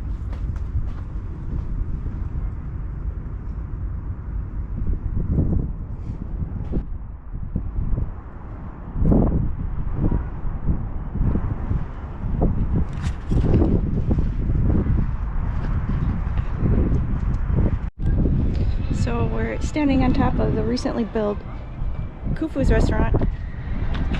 Sits directly on top of NC2.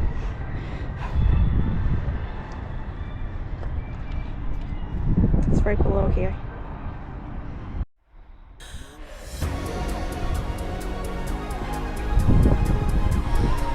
Thank you for watching. Please like, share, comment, subscribe, pick up some merch, and stay tuned for more epic adventures. If you want to help support our research and expeditions, grab some merch from the new Archeo-Alchemy store. Rock the classic logo in your favorite color combination with some beautiful alchemical prints. There are hats, mugs, hoodies, shorts, tanks, and tapestries. More designs are in the works, so stay tuned. And if you want to be the lifeblood of my channel, please become a member for early access, exclusive updates, and content. Thank you all so much.